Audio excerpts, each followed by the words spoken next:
Hello again, Z's, ladyboys, girls and boys. Haha, mixing it up there, right? Because I try to be inclusive. I try to be inclusive and I say boys, girls, ladyboys, and Z's. But then you think about it, if you're trying to be inclusive, then why the hell are the Z's always on the back of the bus? That doesn't seem good. It's like you're saying, hey Z's, I know you're there, and you're the last ones, right? That doesn't seem nice. So we'll kind of mix up that front part every once in a while. Put the Z's in the front of the bus and the lady boys in the back. Put the boys in the front and the girls in the back and the girls in the front and the boys in the back and all the way around. It is one of those interesting things to think about, right? Because again, I am not a social justice warrior. But I am a common sense warrior. So this whole thing on being a social justice warrior, let me tell you why this whole thing on the social justice warrior thing pisses me off to all high hell. This is why I hate social justice to the bottom of my soul, right? So way back when, like a year and a half, 2 years ago, right? So I'm really successful on YouTube. I'm making more and more money off of YouTube. And again, I'm one of those people that gives back to the world. Again, like I said, if you actually look and you can see what some of these certificates on the wall are for, you realize cash isn't the only thing I care about. I care about cash. You need cash to be able to rent a South Beach condo. But, you only need so much cash. So anyways, like 2 years ago, I'm making all this money. More money is coming in. Everything is going great. And so it's like basically I'm sitting there, I'm like thinking, okay, what can I do with this cash? And so I looked at the startup community, and one of the things the idiots in the startup community don't seem to fucking understand is that you never know who you're talking to, right? So I just go marching along through the little startup community in Baltimore and DC. I even fly up to San Francisco and all these other places learning about the startup world. And when I do, I walk around like a complete and utter idiot. Because that's what I'm good at.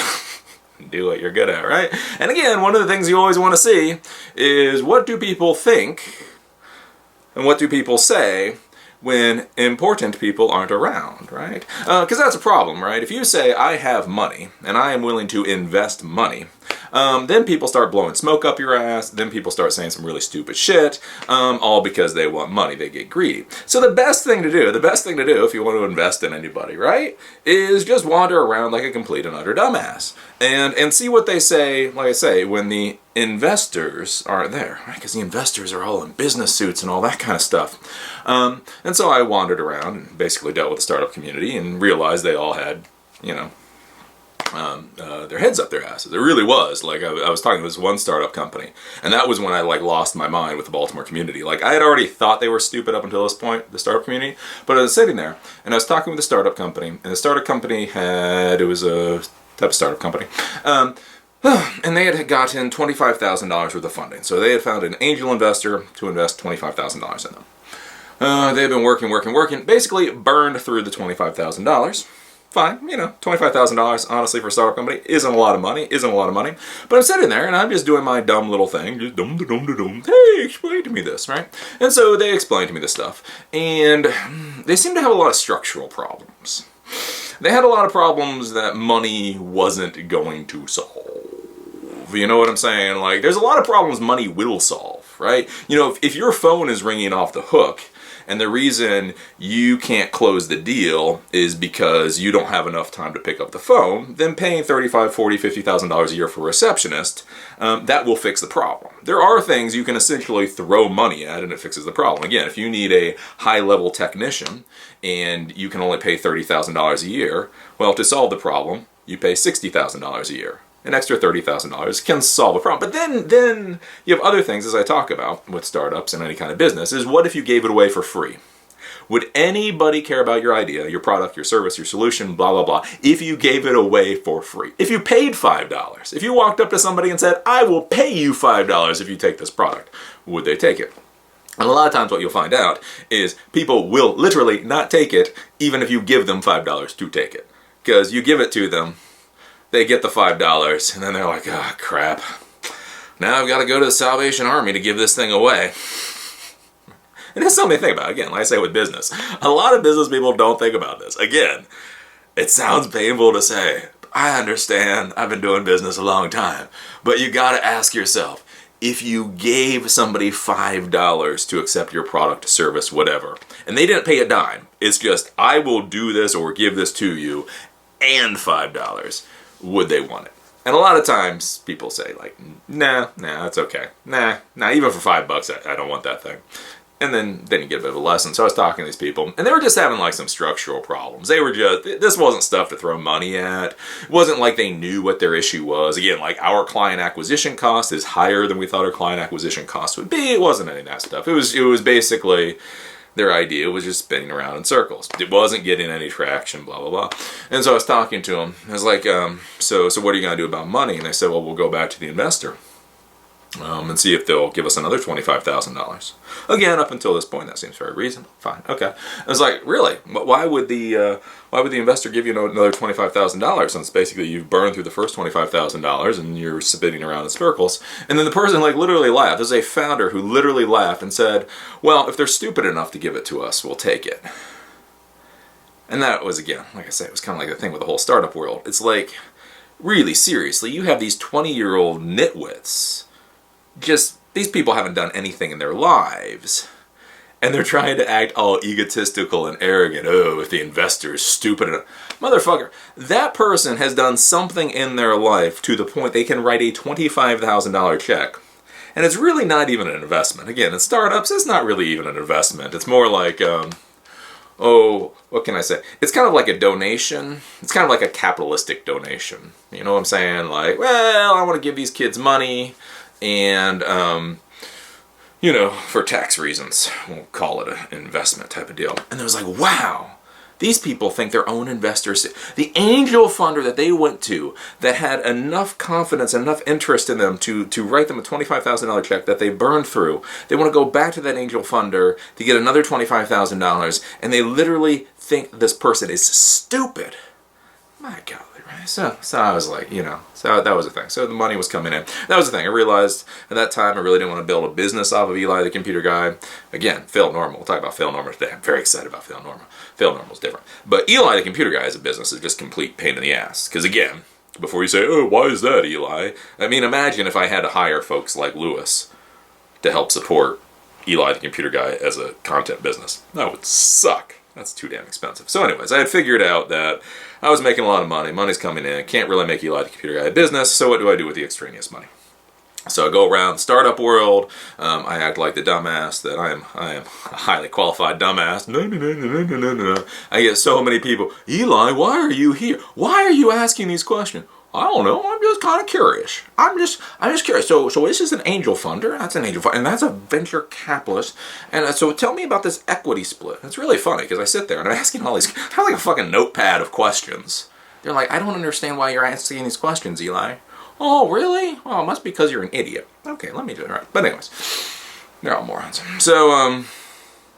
So I was like, okay, I'm not going to give money to the startup community because they're morons. And again, I don't want to give money to morons. I don't want to support assholes. I think that's one that some of these startup founders don't understand, is this is your cash. This is the cash that you've worked for. Again, we can argue about whether a YouTube content creator should make more money than a burger flipper.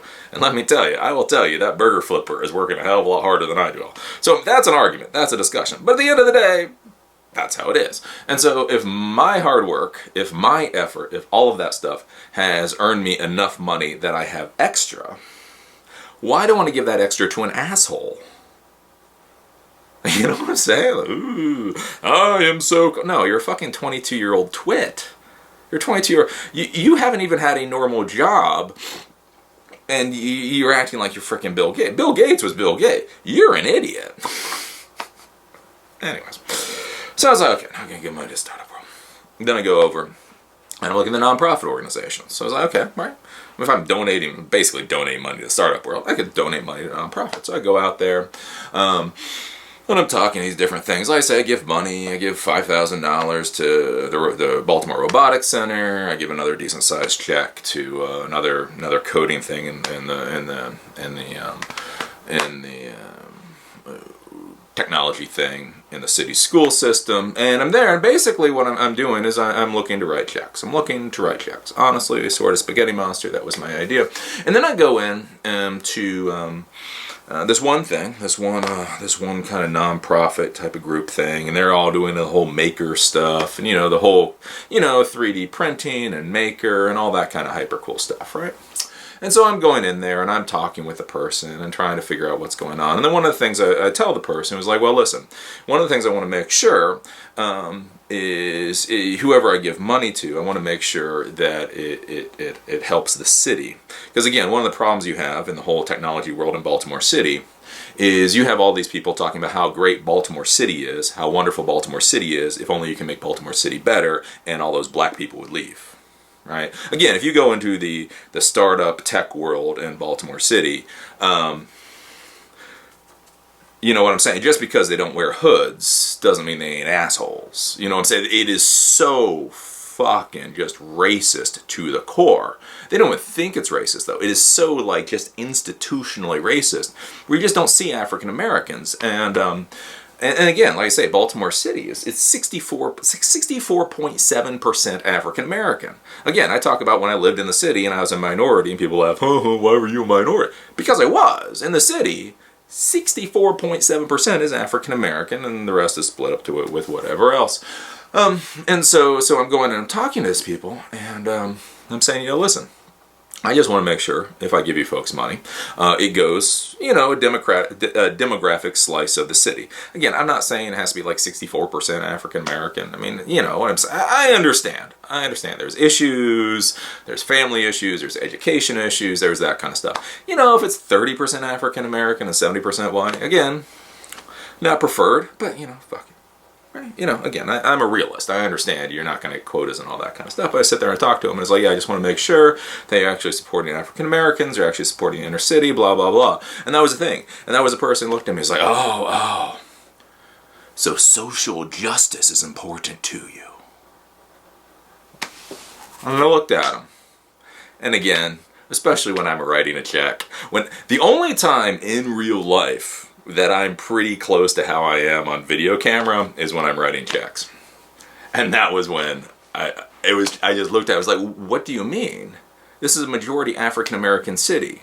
It's not fucking common, it's not social justice to make sure that you're not being racist fucking pricks.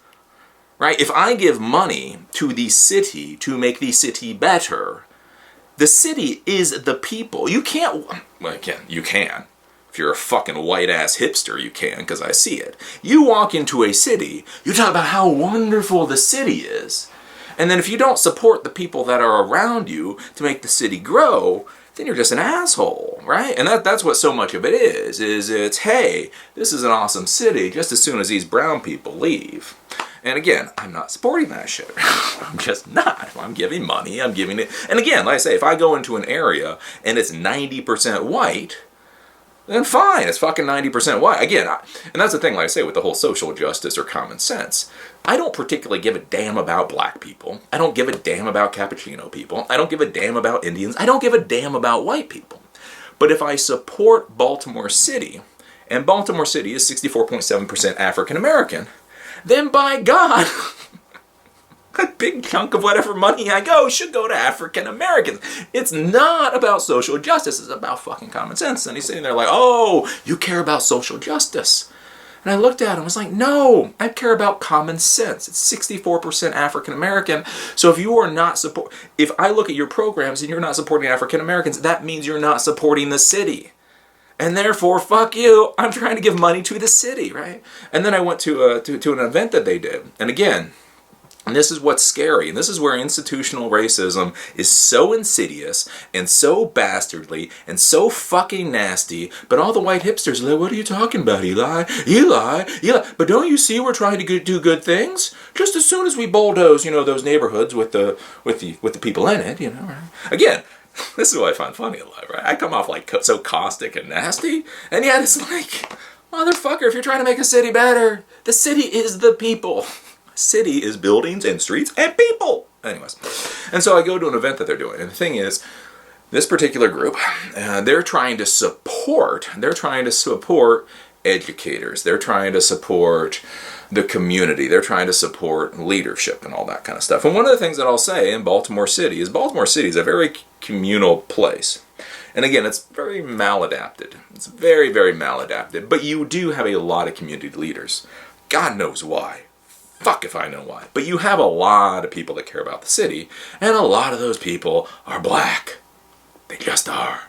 I've met a shit ton of them, right? Whether they're school, whether they're teachers, or whether they're in the church or whatever. There's a huge amount of black leadership. How effective they are, that's an entirely different story, but there's a huge amount of it. So I go to this event that they're doing, right? And it's all about, supporting the community and supporting the leadership in the community and all that kind of stuff. And then I walk in there, and again, this is downtown Baltimore City. Down, Mudderfudden town, Baltimore City. And I walk in there, and there's 36 people in attendance. 36 people in attendance. And they're all the fucking young, little hippie, whatever. And I look around, 36 people, motherfucking two, are African American. I don't even know what that percentage is. And so I just sit there, and I'm like, oh my God, what the fuck is wrong with these people? Because again, right? And this is where actually afterwards I went home to find out what the exact percentage was. I didn't even know the exact percentage at that point. And so then I go and I talk with the assistant of this organization that wants money and wants support so they can help the community. And I say, so, because I'd already had this conversation with her being around, it's like, so why are there only 2 African Americans here? Right, again, city, 64% African Americans. You have 36 people here and 2 are black. Something fucking wrong with that, boys and girls. And literally got the comment, well, the leader or whatever, basically he invited everybody that he knew, and so that's how it worked out. It's like, okay. So the leader of a nonprofit organization that's supposed to be supporting all the community groups and education, all the kind of stuff in the city, could only get 2 African Americans to show up to this thing because that's all he knew. And motherfucker, this is why they're pissed. This is why they're pissed. God fucking damn it. Because you come into the city, you're like, this is a wonderful city and we're gonna make it better. But yeah, you're not invited. And that's one of the things to realize, like with marketing and think about institutional racism and all that kind of stuff. Here, let me tell you how you can be a racist bastard and be politically correct all at the same time. You want me to tell you this? This is the real world. Here's the thing. Let's say you have a door to an event. Let's say you have a door to the event and you say anybody who comes through the door is welcome. You can be white, you can be black, you can be transvestite, you can be LGBT, you can be a fucking alien with 3 scrotums, right? As long as you walk through the door, you are welcome to come to this event. And now any of you people be like, yeah, look at that. That's social justice right there. That is social justice, and that's equal opportunity. Eli, this is where you just go too far. But here's the thing. If you have a city like Baltimore, and you only tell white people about the door that anyone can go through, guess what? You're only going to have white people go through that door, right? And that is how you can have very insidious institutional racism and bigotry and all that kind of stuff, is because anybody who wants can go through the door, but you only tell people that you want to go through the door about the door. And again, if you're blinded and you don't even think about it, then you won't even go out and find any other people. And why I get so pissed with this, because again, when I had my business in Baltimore City, my employees, my clients, my customer base, was a good cross-section of the city. Again, I'm not saying I'm 64% African American, but probably 45%. Right? Why? Because when I advertised to the city. When I hired the city, right? And so that's where like with so much of this stuff with like the whole social justice is, no, it's just fucking common sense. Look, if you give the middle finger to 64% of the population of a city, what the fuck do you think is gonna happen? And that's a problem I see now. And people don't understand why there's so much anger there. And again, there's a lot of other issues. Again, I don't understand why 6 cops killing 1 black person is a crime against humanity, and 340 people killing 340 other black people is just, well, that's just normal, right? I don't get that shit. But on the other hand, is if you wonder where a lot of the tension comes from, if you wonder where a lot of the stress comes from. I mean, imagine if you were the people that lived in a city. You were the people that lived in the city. That you've been part of the city. You've been community members of the city. You work. Again, a lot of these people you laugh at, motherfucker, you do 60 hours a week flipping burgers. Fuck that, right? I mean, a lot of these people that get laughed at, a lot of these inner city folks, they work. You fucking work at a KFC as your full-time job. Balls to that. Again, what I don't understand in the world, what's really weird to me in the world, is I don't understand where coal miners are real men, and people who do chicken at KFC are somebody to laugh at. Because let me tell you, you work at KFC for any amount of time, that shit sucks. That shit sucks ass. But anyways, so imagine you have the city, you've had all these problems, finally money's coming in, finally investments coming in, finally grants are coming in, finally people are doing things with the city, and then basically, by and large, you are excluded from it. It's not for you. It's not for you. It's for the people coming in. Right? And then you wonder why people get pissed. And so again, that's where I say I'm a common sense. And so again, talking about Z's or lady boys and girls and boys, just a way to mix it all up, make sure, hey, everybody is equal here. Everybody is equal here. Again, you know, I'm always going to be me. I'm always going to be me. I'm going to be a little rough. You know, again, I started with that military background and I liked it. Right? But again, there's a difference between like versus, you know, talking about tits and ass and things, or talking about like things that will piss people off. Kind of get what I'm saying there. But anyways, that's why I talk about the whole common sense warrior. Because again, I sat there, I was gonna write those people big nice check, I want to continue to write check, and then I'm just sitting there like, why? Just like, oh, you believe in social justice? No, motherfucker, I believe in common sense. Again, like I say, how can you have a non-profit organization that is there to support the city? 36 people come to your event, 2 are African Americans, and when you ask why, and again, when you ask why, this was not, we invited 50, and none of them could be bothered to come. This was not, we invited 50 and they didn't have cars to get here. This isn't, we invited 50 and whatever the hell else excuse. This is, oh, the leader of this organization, that's the only 2 African Americans he knows. Well, motherfucker. Maybe I'm saying, maybe that's an issue. Maybe that's an issue. Again, if the city is 64% African American and you only know 2 motherfuckers, maybe that's a problem. Maybe, I'm just saying. That's an issue. But anyways, I was going to talk a little bit about news today, but honestly, the big news for me is I've been working away, slaving away. I've been slaving away on failednormal.com since last night, and I have to say, I'm liking how failednormal.com is going. I like how failednormal.com is fleshing out into a full-fledged website, and I'm feeling good about it too. Because again, like I say, I tried to do the whole content creation thing before with doing tech stuff. Again, tech stuff gets all complicated and just nitty-gritty and nasty. Whereas with this, I think this is going to be pretty easy. So like the whole, again, as I said yesterday, or the last video, the whole like catchphrase or whatever, the whole elevator pitch for this particular website, and I think it's good, is basically, I haven't come up with a perfect one yet, but it's toilet reading for geeks. Oh, maybe that's a toilet reading for geeks. Something for geeks to read while they're taking a crap. But again, as I've been fleshing it out, I'm really starting to like it more and more. And again, and that's where you always have to think about, like, what's the product that you're actually trying to sell? We're going to talk about a little bit more about this with Redefining the Industry. That's the main concept here. But, you know, as I'm doing this whole fail normal, again, one of the big things to really be thinking about is, you know, what niche are you going after? Again, people say things like content creation.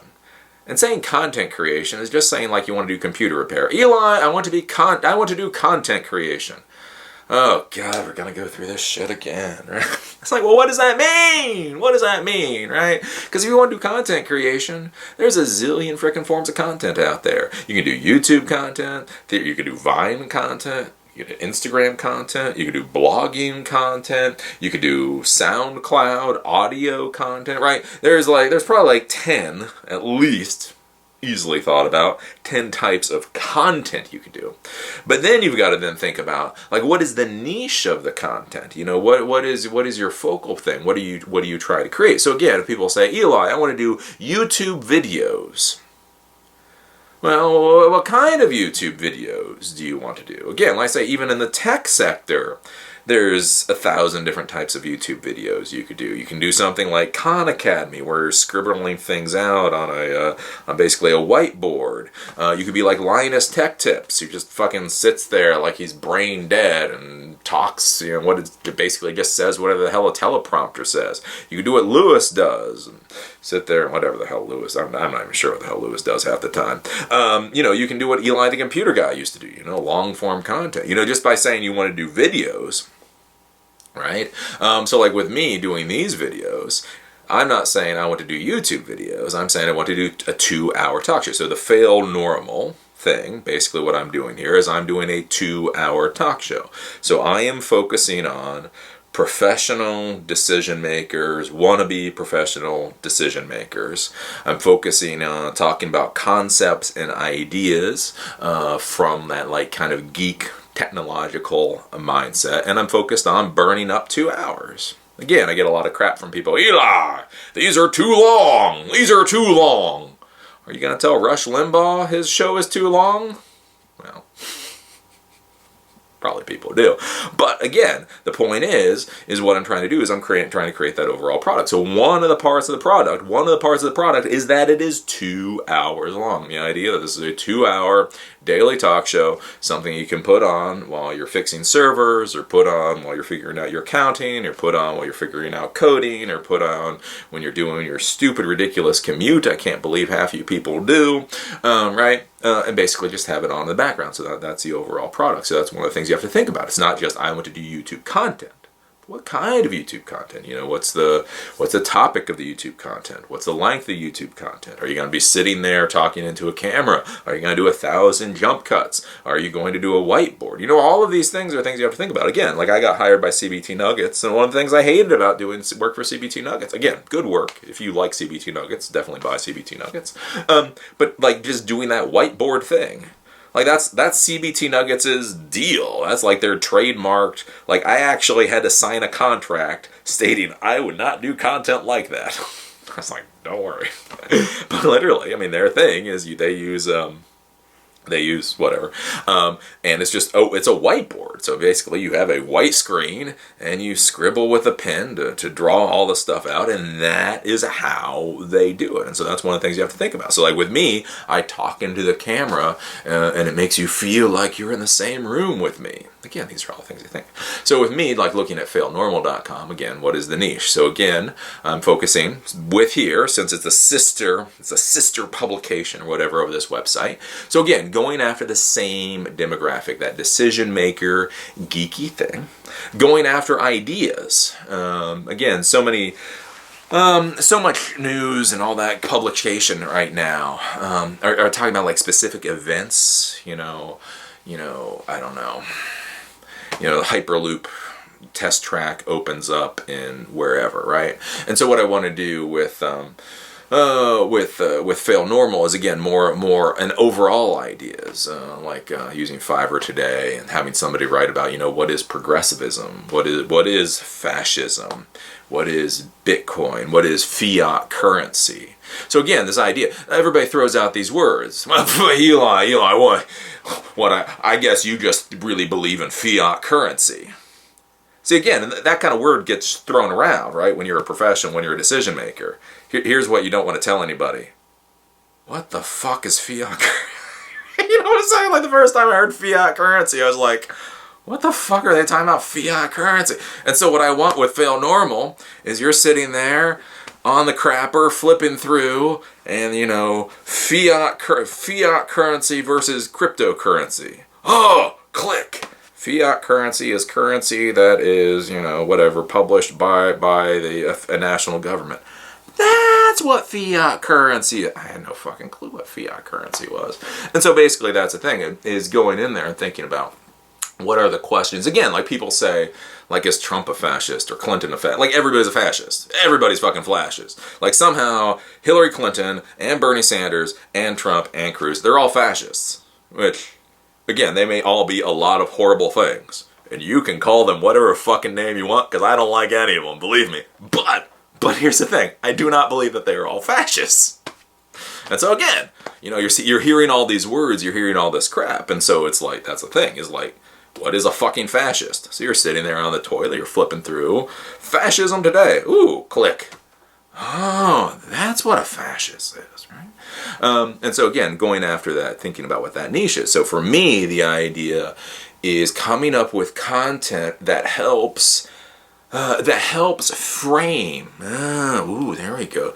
Coming up with content that helps frame the conversations that you're having. Because again, when people talk about fascism and then you get into an argument, how many of you have gotten into an argument about fascism and have no fucking clue what the hell fascism is?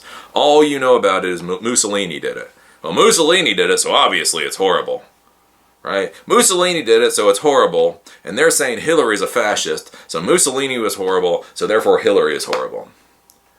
Question, yes. Do you actually even know who the hell Mussolini was? A bad guy. Oh, fuck. And again, by all means, call Hillary Clinton a fascist. If she actually fits the fucking definition. If she doesn't fit the definition, come up with another word to insult her with. Again, I'm not saying be nice to Hillary Clinton. Fucking bash her with any legitimate word you want.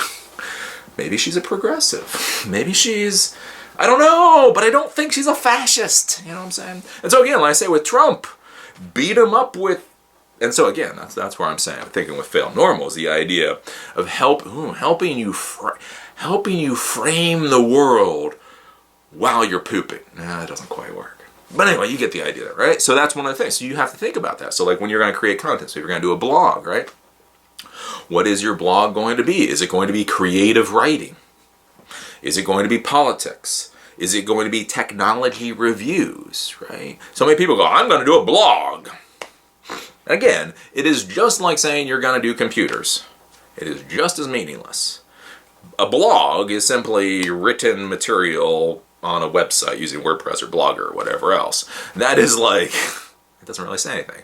I am going to do technology gadget reviews in a blog format. I am going to discuss modern politics in a blog format. I'm going to talk about cars or fucking furry sex. I don't know, whatever the hell you want, in a blog format. But again, the real important thing there is well, not the furry sex. Well, unless you like furry sex. Not going there. You know, it's the cosplay, it's the cars, it's what is the niche that you're going after. And then the next thing you have to think about beyond the niche is like, okay, so I'm going to do this niche. So I'm going to do cars, or I'm going to do cosplay.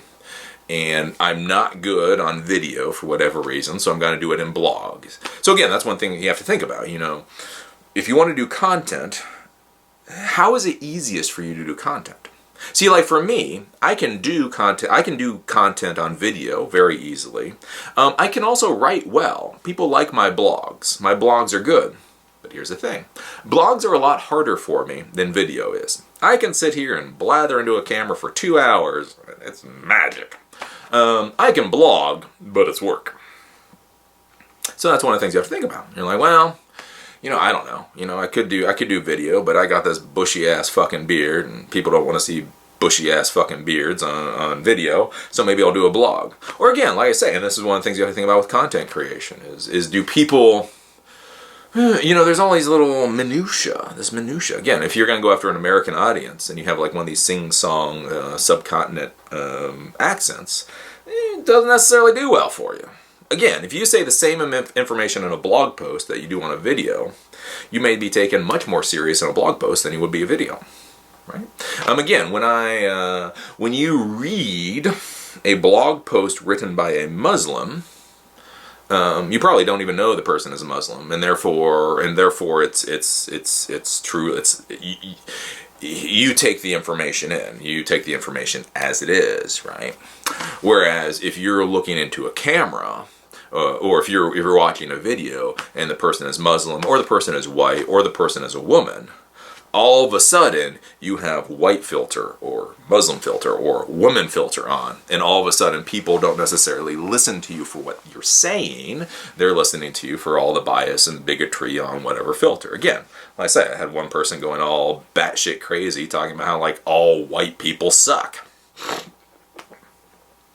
And again, it's like, as I will say, it is bad for white people to give the middle finger to brown people, but it's also not very effective for brown people to give the middle finger to white people. Again, for us to all come together in a nice little love fest of s'more ice cream or whatever, we got to be able to discuss things. So again, that's one thing you think about. So you decide, okay, so I want to talk about cars, I want to talk about cosplay, or I want to talk about this, that, or the other thing. I'm going to decide on video, or I'm going to decide on audio, or I'm going to decide on writing. And then you figure out what size, how is it going to be consumed. Right? You know what I'm saying? Like, it's, you know, it's like with sandwiches or with pizza. Are you gonna hold it in your hand and eat it? Are you gonna need a spoon and eat it? You gonna need a knife and fork and a steak knife to eat it? And that's one of the things you have to think about. Is like, how are you gonna consume how are the people gonna consume the content? It's gonna be long form. It's gonna be like the fucking Atlantic, where they do like 2,000 word essays on the blog, right? Because that's a certain thing. Like, if I sit down for a 2,000 word essay, that means I'm gonna sit there and I'm gonna read for a while. Maybe that's what you want. Maybe it's not. Again, the person has to give you a lot of time. But you can discuss a really long story. You can discuss really complicated concepts. Or maybe you cut it down to 500 or 1,000 words, right? So 500 words is kind of like the normal blog post size, or 1,000 words. Again, pretty decent size. People have to give you their time and energy to read it, but you can really flesh out a point. Now for me, what I'm trying to go for with the whole nuggets of truth while you poop, still working on it. Is I'm actually looking for between 250 to 500 words. So I want 500 words to be the max. I'd actually prefer it to be about 250 words. So again, it would be like, is Donald Trump a fascist? And so Donald Trump, some people claim that Donald Trump is a fascist. The markings of a fascist are X, Y, Z, G, B. If you look at Trump's policies, although you may not like them, they are 1, 2, 3, 4, 5. Therefore, if you look at what Trump espouses to believe versus what fascism is, it equals, and again, I don't want to get into, I actually researched fascism before. Again, you want to know what kind of nutty case aspie I am? Like, again, one of these election cycles, I like literally research what fascism is. And fascism is a very fucking specific thing. I can't go into it now, because again, fascism doesn't have a big thing in my life. I looked at it, and somebody was saying somebody was a fascist, and so I went and researched fascism. And went, well, they may be an asshole, but they're not a fascist, right? And so that's what I want. So be like, yeah. And then you can sit there and be like, oh, Donald Trump is a fascist. Well, actually, if you look at it, really a fascist is A, B, C, D, X, Y. And if you look at Trump's policies, 1, 2, 3, he's not a fascist. And they're like, wow, you're smart. You actually know what fascism is. You're like, yeah. I got my nugget of truth while I was pooping. Shane. Yeah, we got to work on that, right? But anyway, so I've been working on that all today. And again, that's some of the things you have to be thinking about, like how, what is the form? What is the form factor of what you're going to be doing? What's the niche? All that kind of stuff. And then you go out there and do it. So I've been working on that. Doing pretty well. I got a nice little template. So I reused a template that I was using for one of my other websites. So that was a good thing. Went in there, tweaked it. That's one of the nice things with these new modern templates for WordPress, is you can tweak it to make it your own, right? So I went in there, made it all nice and clean and black and dark and stuff, so I think it looks pretty good. So again, one of the nice things if you buy a template too, is you don't have to code it. It's all completely responsive. It all does everything it needs it to do. Again, I get a lot of like these wannabe coders out there that are, you lie, you're not a real professional. A real professional would hand code it. It's like, let's understand something here. If I hand coded my WordPress theme, I would be working on it till next week. Just the theme. As it is now, I started working on it last night, and it is up and running and live as we speak. So I can either hand code something, and it will take me 2 weeks just to get the theme done, or in 20 hours, really in about 12 hours, I had something that was completely usable and completely good. Good enough, as they say, right? So that was one of those things that you should be thinking about. So I've got the theme there. So I'm using WordPress. Again, if you're going to build website, content management system, or a word site, blog, any kind of that thing, go with WordPress. Do not fucking hand code it unless you're a masochist that wants to fail. There are other options out there. You'll hear about Joomla and Drupal. Unless you're a real tech person that really needs to know what the hell those things are, I would argue you go with WordPress. I've talked with a lot of people in the past, a lot of people about this, and one of the things is WordPress used to be used for like small sites, and Drupal was considered for big sites. So like the New York Times or whatever went with Drupal, because Drupal had a lot of options and a lot of functionality. Curiously enough, I've talked with a lot of like high-level web developers now, and they're saying they're actually moving a lot of people to WordPress or building a lot of really big sites off of WordPress now, because as with everything, time moves on, times changes, and WordPress can do what most of these large like webzines or web publishing companies actually want now. So they're moving off of Drupal. So that's one thing to be thinking about. Like if you're thinking like, Drupal's a complete pain in the ass. Drupal's awesome, but again, with functionality comes a learning curve. WordPress learning curve is a lot easier. So I'm using WordPress with it. Using WordPress, have the theme. And then the other things I'm doing to make the site go well is if you're gonna do content, gonna create content, take a look at graphic stock. I think it's called graphicstock.com. So that's one of the things I purchased today. Again, as life goes on, life gets a lot easier. So whenever you do a blog, people like pretty pictures. For whatever reason, I don't know why they like pictures, even though pictures really have nothing to do with a blog post. And so the problem is back in the day, if you wanted pretty pictures, you either had to buy them, and they actually cost a bit of money, or you could make your own, and they usually sucked, or people stole them. But again, you got to worry about copyright issues, especially if you're going to do a business, if you're going to build something, right? And so you had a lot of people basically stealing other people's images and using them as their own, which sucked. And so that was the issue, is if you wanted stock photography or stock pictures, they're going to cost you like $10 a piece. So like every single blog post you put up, you'd have to pay $10 for. Or you can make your own, or you could steal it. It really sucked. Now, in the modern world, there's a lot of subscription services for stock photos and stock pictures and all that. So I went with Graphic Stock, GRAPHICSTOCK.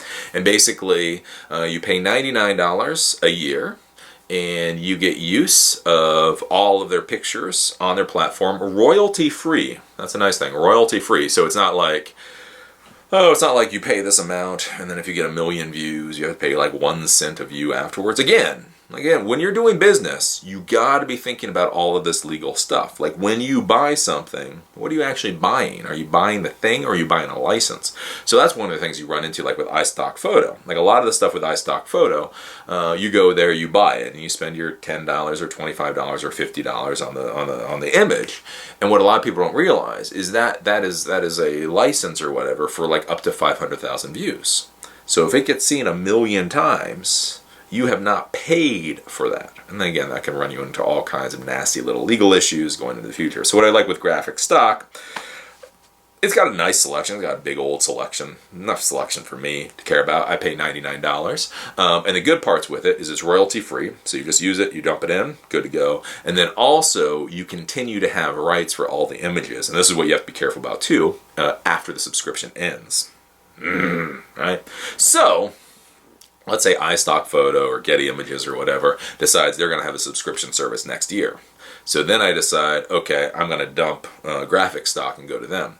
That's where you have to be careful, right? So with some of these, you pay for the subscription, and while you pay for the subscription, you have rights to use the images. What happens if you publish 1,000 blog posts with 1,000 images, then you decide to go use another vendor, and now when you drop the subscription, you lose the rights to those 1,000 images? And that's kind of crap you get into, right? It locks you in. So that's some of the things to be thinking about.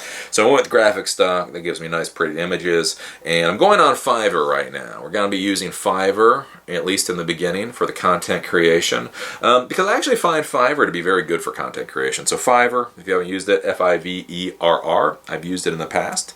Again, I get good enough content, but it wasn't good enough for the whole technical world. But basically, you get good writers, and you have to go through, you have to sort through it. You know, with Fiverr,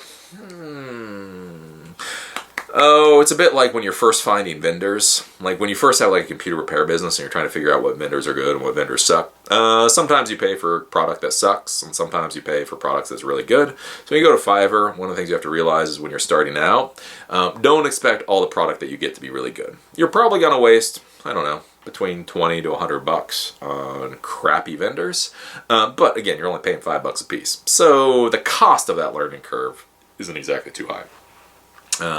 So I'm starting out there. I used Fiverr in the past. Like I say, I got a lot of good stuff from them. You can get anywhere between 500 to 1,000 word posts about all kinds of weird ass stuff using them. So I'm going to be using them going into the future, setting up agreements with whoever there and go from there. I did seed failnormal.com today with some of the old posts I had Fiverr writers write in the past. So I like I say, at one point with geekbraindumb.com and a couple of other projects, I had purchased these posts and then just never ended up publishing them because fuck it, right?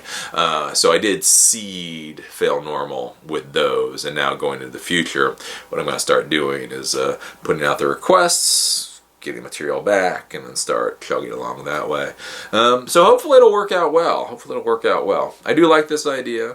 And again, that's one thing, like with any kind of idea, the question you have to ask yourself is, what do you want? Again, because I think that's one thing like not enough people do in business, is it's like, what do you want? Like, what do you need? What do you need? And I really need something to read while I take a crap. I know that sounds vulgar as hell. But it's true, right? You know, that's the thing. And again, like, and TechCrunch don't do it for me. God, that is just the worst. It's just the most meaningless writing out there. You got TechCrunch, you got VentureBeat, you got all these things. They don't really... Again, it's what 22-year-olds think's interesting. So I think what's interesting with this, what's curious with the whole idea of failnormal.com, and again, this is one of those things you have to think about where the value actually lies. So a lot of people think the value lies in the work. Eli, the value lies in the writing. Well, not really, because again, if you read TechCrunch, grammatically it's correct. Grammatically, that mess is correct. It's just pretty much worthless. And so that's where I'm looking at it, is I think it's more the curation. Again, and this is one thing you have to realize about real money in the real world and all that kind of stuff, is it's the higher value ads where you make the real money. Again, computer repair people want to think that computer repair people are important. Writers want to think that writers are important. Car mechanics want to think. They're fucking They are replaceable Fiverr cogs. Again, the future is going to be Fiverr. Again, it might be tenner, it might be 25er, but at the end of the day, if you want to see what the future of labor is, look at Fiverr, right? And so where the real value is, and again, when I go to Fiverr, I don't really care. You know, I get a whole list of like 50 fucking writers, and basically I go through, find the ones with good reviews, I give them assignments. If they give me good results, I keep them. If they don't, I find another one. Okay? But again, that's where the value add is what I'm thinking with Fail Normal, is it's more the idea of the curation. The idea of I am a professional geek. I am a decision maker. I hang out with old white people. What is interesting? What don't I know? Again, and that's the thing, like being a little older and being a little smarter, is, you know, I bring up this whole thing with, you know, fascist or progressive, or, you know, there are certain types of words out there that get thrown around. And again, you have a really long day and you're really tired, and the last thing you want to do is fucking figure out political science, but people are throwing out these words and you don't necessarily know what they're talking. You're 40 years old and you're like, damn, I know it. At some point, I know I knew what fascism was, but damn, I forget what it is, right? And so that's where I think with like if I can direct the content that they write, then the value is actually in the curation and pointing them in the direction, and the actual scribbling it out is actually rather not worth very much money. And again, I know I'll probably get some hate for this from some people, but it is something to think about. Like, this is how the real world works, and you look at where is the actual value chain. And again, unfortunately, we have a lot of cogs in this world that just don't want to accept their cog. What you're doing is not valuable. What you're doing, if you can be replaced by Fiverr, right? But anyway, so I think we're going to do the whole Fiverr thing. We're going to move along with that. And then, if we can get Fiverr thing to go along, and we start to get traction, then I'll go and I'll try to find some more permanent writers. I want to stay with contractors. So there's employees and contractors. So employees are employees. A lot of people don't want employees because you got to deal with your taxes. There's a lot of stuff. There's a lot of legal requirements if you have an employee you don't have with a contractor. A contractor, you hand them $5, they go the fuck away. An employee, well, you get paid $5 an hour, but I got to take these taxes out. Plus, I got my side of the taxes. Plus, there's this. Plus, fuck. And so I think with Fail Normal, by and large, we'll probably go with contractors. But it's also to make life easier. So you have employees. You're like, well, you got to work from 8 to 5 or whatever. If it's a contractor, it's like, oh, okay, you gave me 5 articles. Here's however much we agreed on. Makes life easy for everybody, right? So we'll probably do contractors going in the future, but we'll have to figure all that kind of stuff out. As far as actually making money off of that side of Fail Normal, I've got the nice little Patreon badge over there. Again, Patreon, if you like all of these projects and experiments that I'm doing, Patreon helps. Again, remember, Fail Normal, I am very happy, but our ad revenue is about $225 or $230 or whatever dollars per month right now, plus $100 on Patreon. So like, listen, it's 2 hours a day of entertainment that you're getting, plus this webzine that I'm trying to create. I am literally making $330 a month off of this. And I'm not making $330 a month off of this. I'm grossing $330 a month off of this, which I'm not going to go any further because it'll just make me cry. So I'm wondering if we can do crowdfunding Patreon to make that go. And especially, that's one of the things I'm thinking about it, is, everybody likes warm fuzzies anymore. Again, you can't just buy a carton of milk. You can't just buy a thing of coffee. There always has to be these bigger, but what is your social responsibility? Oh, fuck, I'm just selling you a cup of coffee, dude. You want a cup of coffee? You're not. Yeah, but is it fair? Oh, dude, it's coffee. It's $2 for a cup of coffee. Right. But anyways, everybody likes that whole social thing. And so that's what I'm wondering. Like, since so many people want work and so many people want experience, I'm kind of wondering with failnormal.com, could we use it as like a work and experience program? Right? So again, so you're an 18-year-old or a 22-year-old, you graduated whatever you graduated, and hey, look, you can work at McDonald's. Right? So even if I'm paying $5 or $10 or whatever pittance I'm paying for writing posts, it's kind of like what I was talking before about in the last video about the whole war thing, like Lewis should go to war with Apple, or go to war over the right to repair. And then it was like, and then you find your opportunities, and your opportunities then allow you to talk with people. And so one of the things that I'm thinking is we did like a crowdfunding thing, almost making it as kind of like a jobs program, where if I could contract out to specific people. So find, one 18-year-old and one 22-year-old or whatever, say I will buy 10 posts from you per week for X amount of money. But then if I did that, then that person could then say, I am a writer, I am a professional writer for Fail Normal, so I'm going to call the CIO of my city and say, I am a professional, I am a writer for failnormal.com.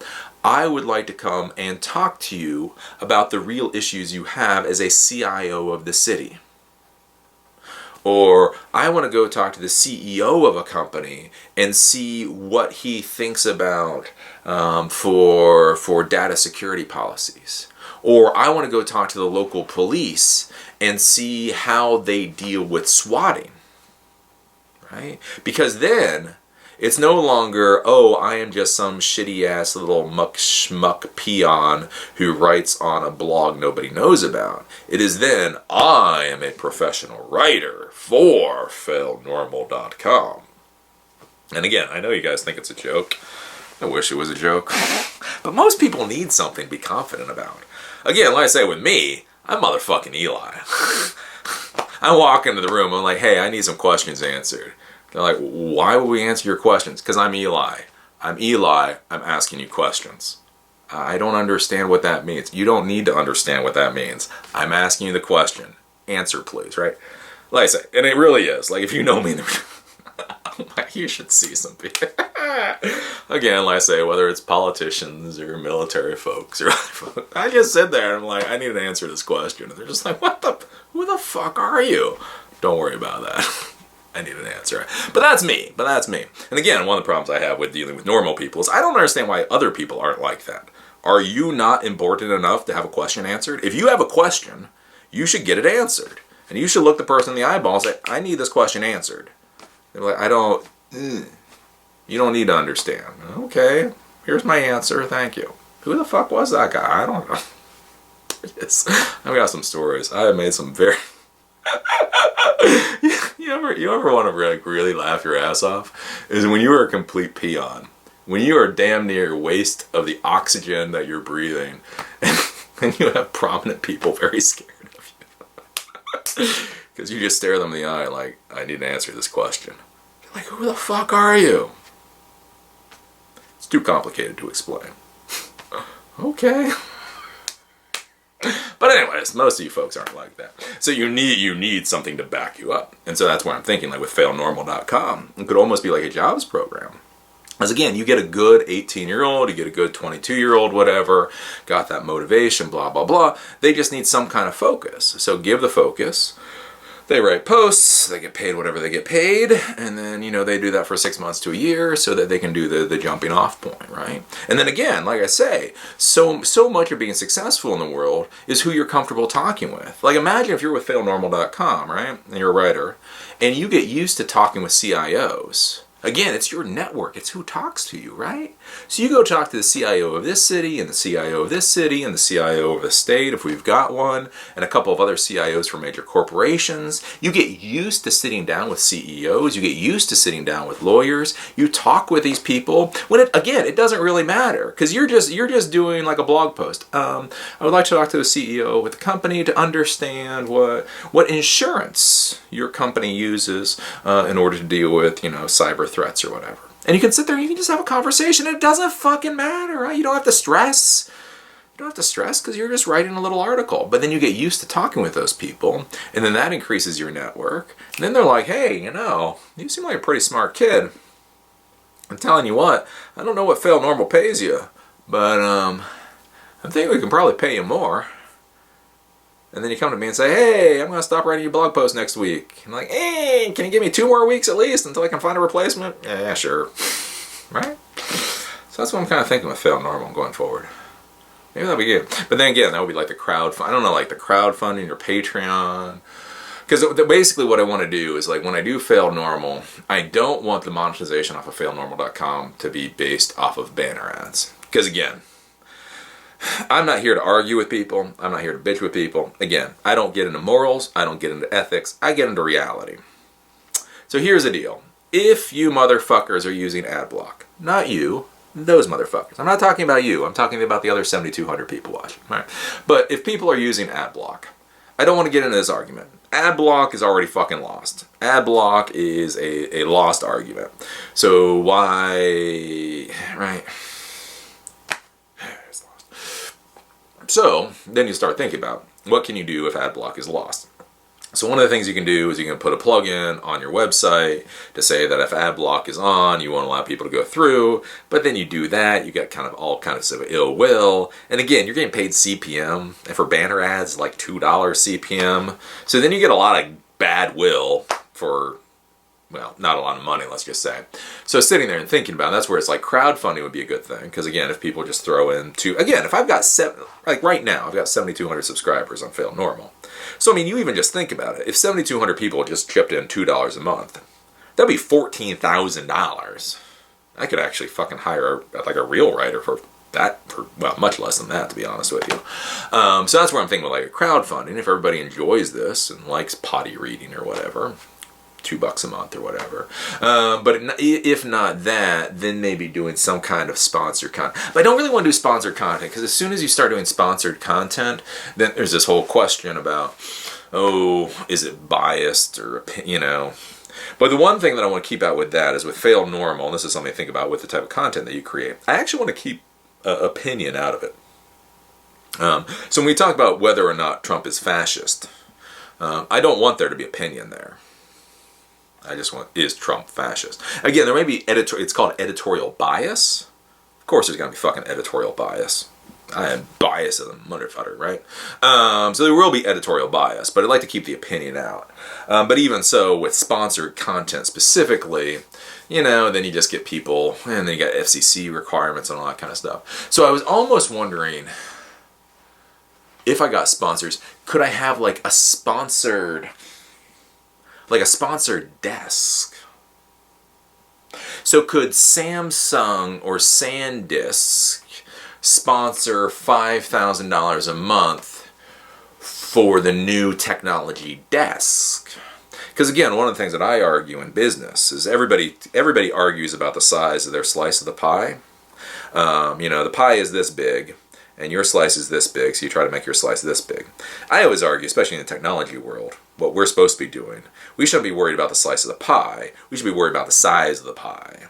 Instead of worrying about getting my slice from 10% to 15%, I want to get the pie to double in size, right? So I can either bust my ass to increase 5% of my slice of one size pie, or I can increase the entire size of the pie, and then just naturally I grow. Kind of get what I'm saying there? So what I'm wondering is, like, could you have a sponsor for a desk? So like SanDisk would sponsor $5,000 a month for the new technology desk, and then basically hire a writer for that desk, and basically say, you're going to go out there and you are just going to write about new technology, as long as it's well written content about new technology. Right? Because the more people that are interested in new technology, the more people that need solid-state drives. Right? Or again, like the automation desk. And again, if you look at automation, or, you know, the IoT, you know, so again, like if Intel sponsored like the IoT desk, and again, this person wouldn't be there to just write about Intel stuff, but if they talk about the whole world of Internet of Things, and then you become interested in the Internet of Things, the reality is Intel produces a lot of hardware for the Internet of Things. So if you can get 1,000 more people working in the world of the Internet of Things, Intel simply will sell more product, because when you start building Internet of Things stuff, they sell a lot of the hardware that you need to build it. Right? So that's kind of like, that would be like my thought, you know, that would be like the cosplay day, you know, the fashion, Ralph Lauren, you know, male fashion desk, I don't know. So maybe a desk, but yeah, got to figure all that kind of stuff out. Again, it's still pretty new, like literally been live since last night, so. Again, I always worry about the profit. I'm not one of these people that's huge into traction versus kind of profit, but still trying to figure that one out. But again, these are the things that you have to think about from a business perspective, and that's what people don't think. You know, they're just like, oh, right? But I mean, this is all the stuff. Okay, you're going to do content. Are you going to do video, or are you going to do text? Okay, whatever that. What is going to be the focus of it with that? What's going to be the blah, blah, da, da, da, da, da, da, da. And again, these are all, and this is what I say.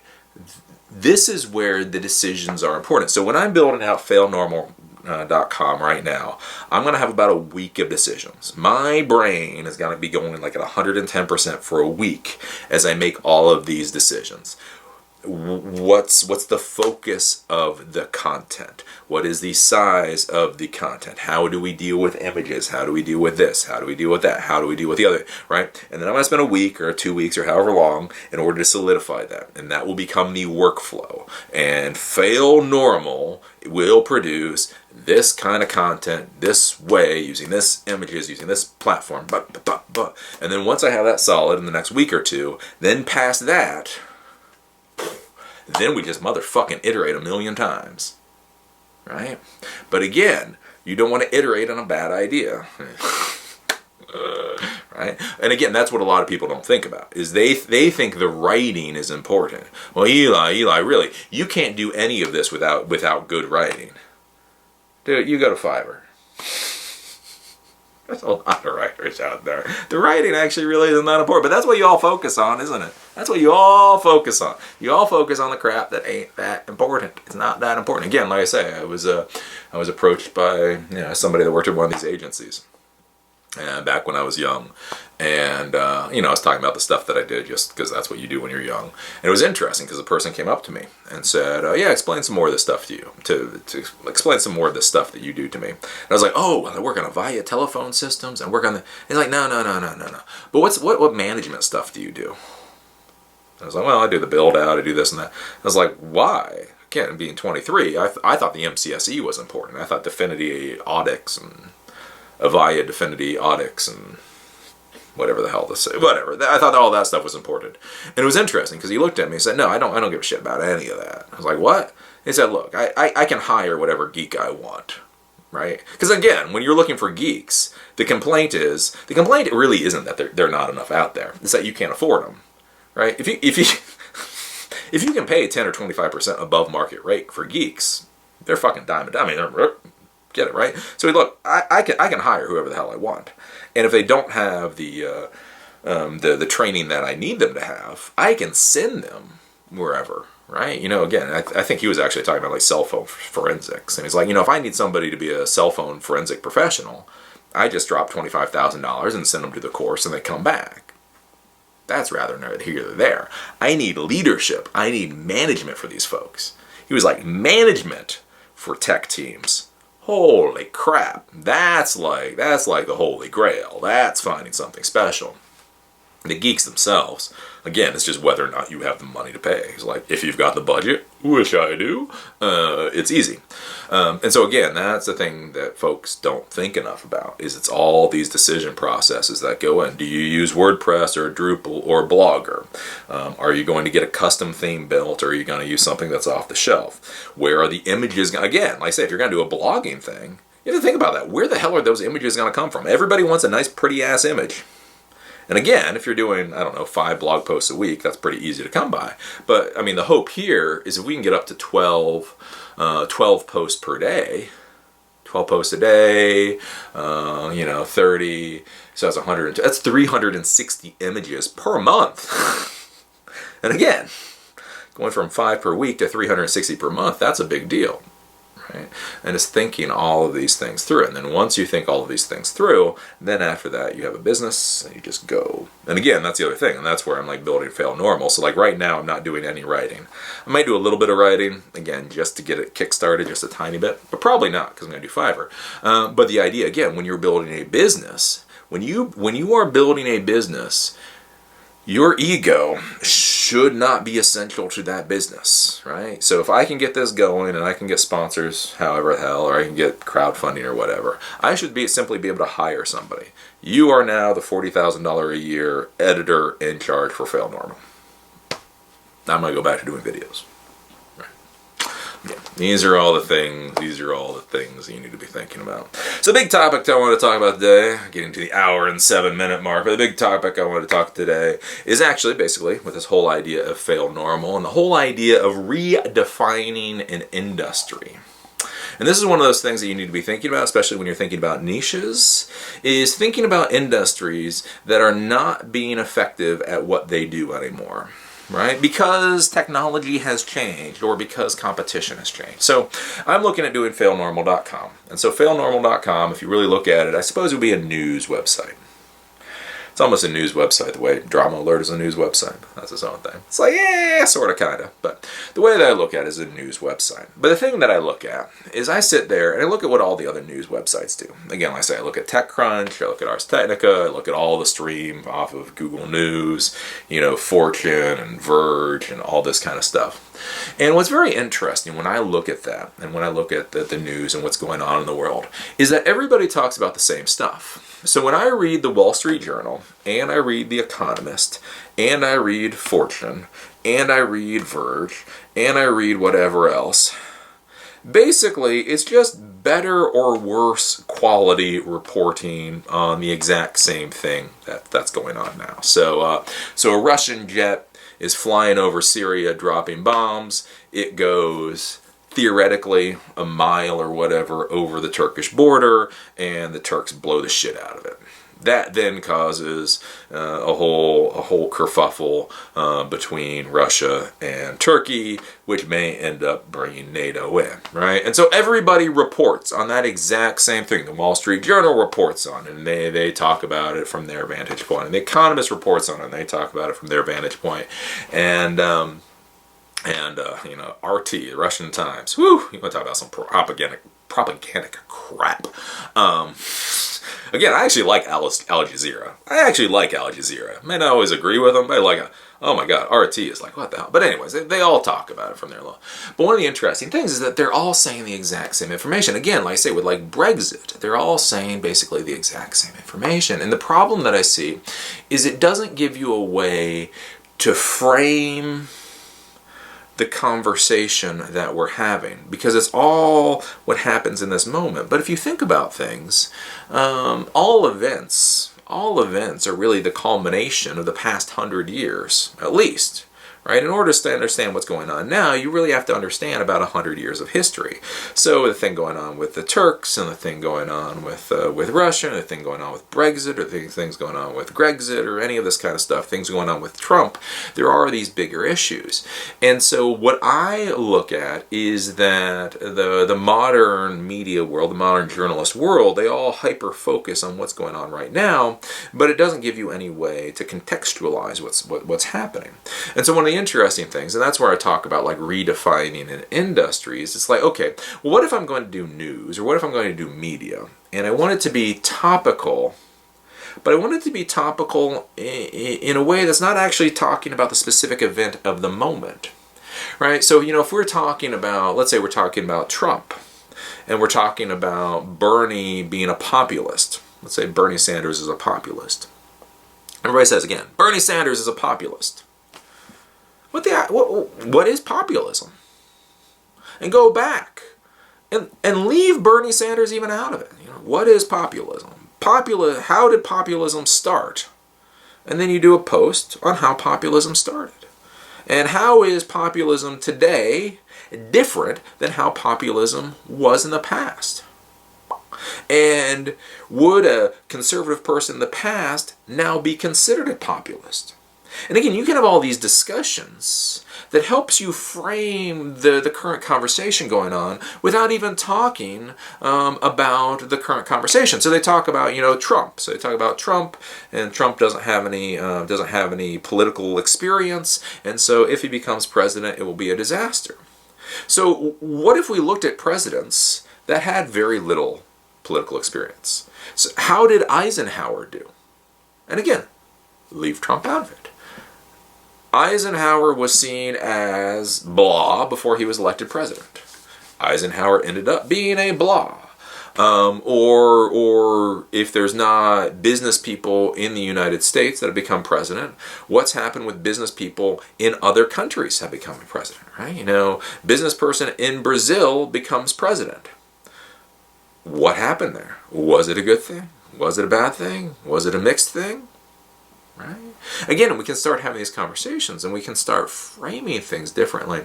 And I think that's what so many people do when they get in the technology world and they get into the whole startup world, is this really bizarre fucking thing. It's this really bizarre thing. That's why I want to smack so many people. Is they say, think different. Think different.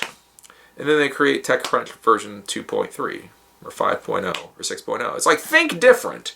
But then they basically do literally what everybody else is doing. And so what I would argue is the idea is you start thinking,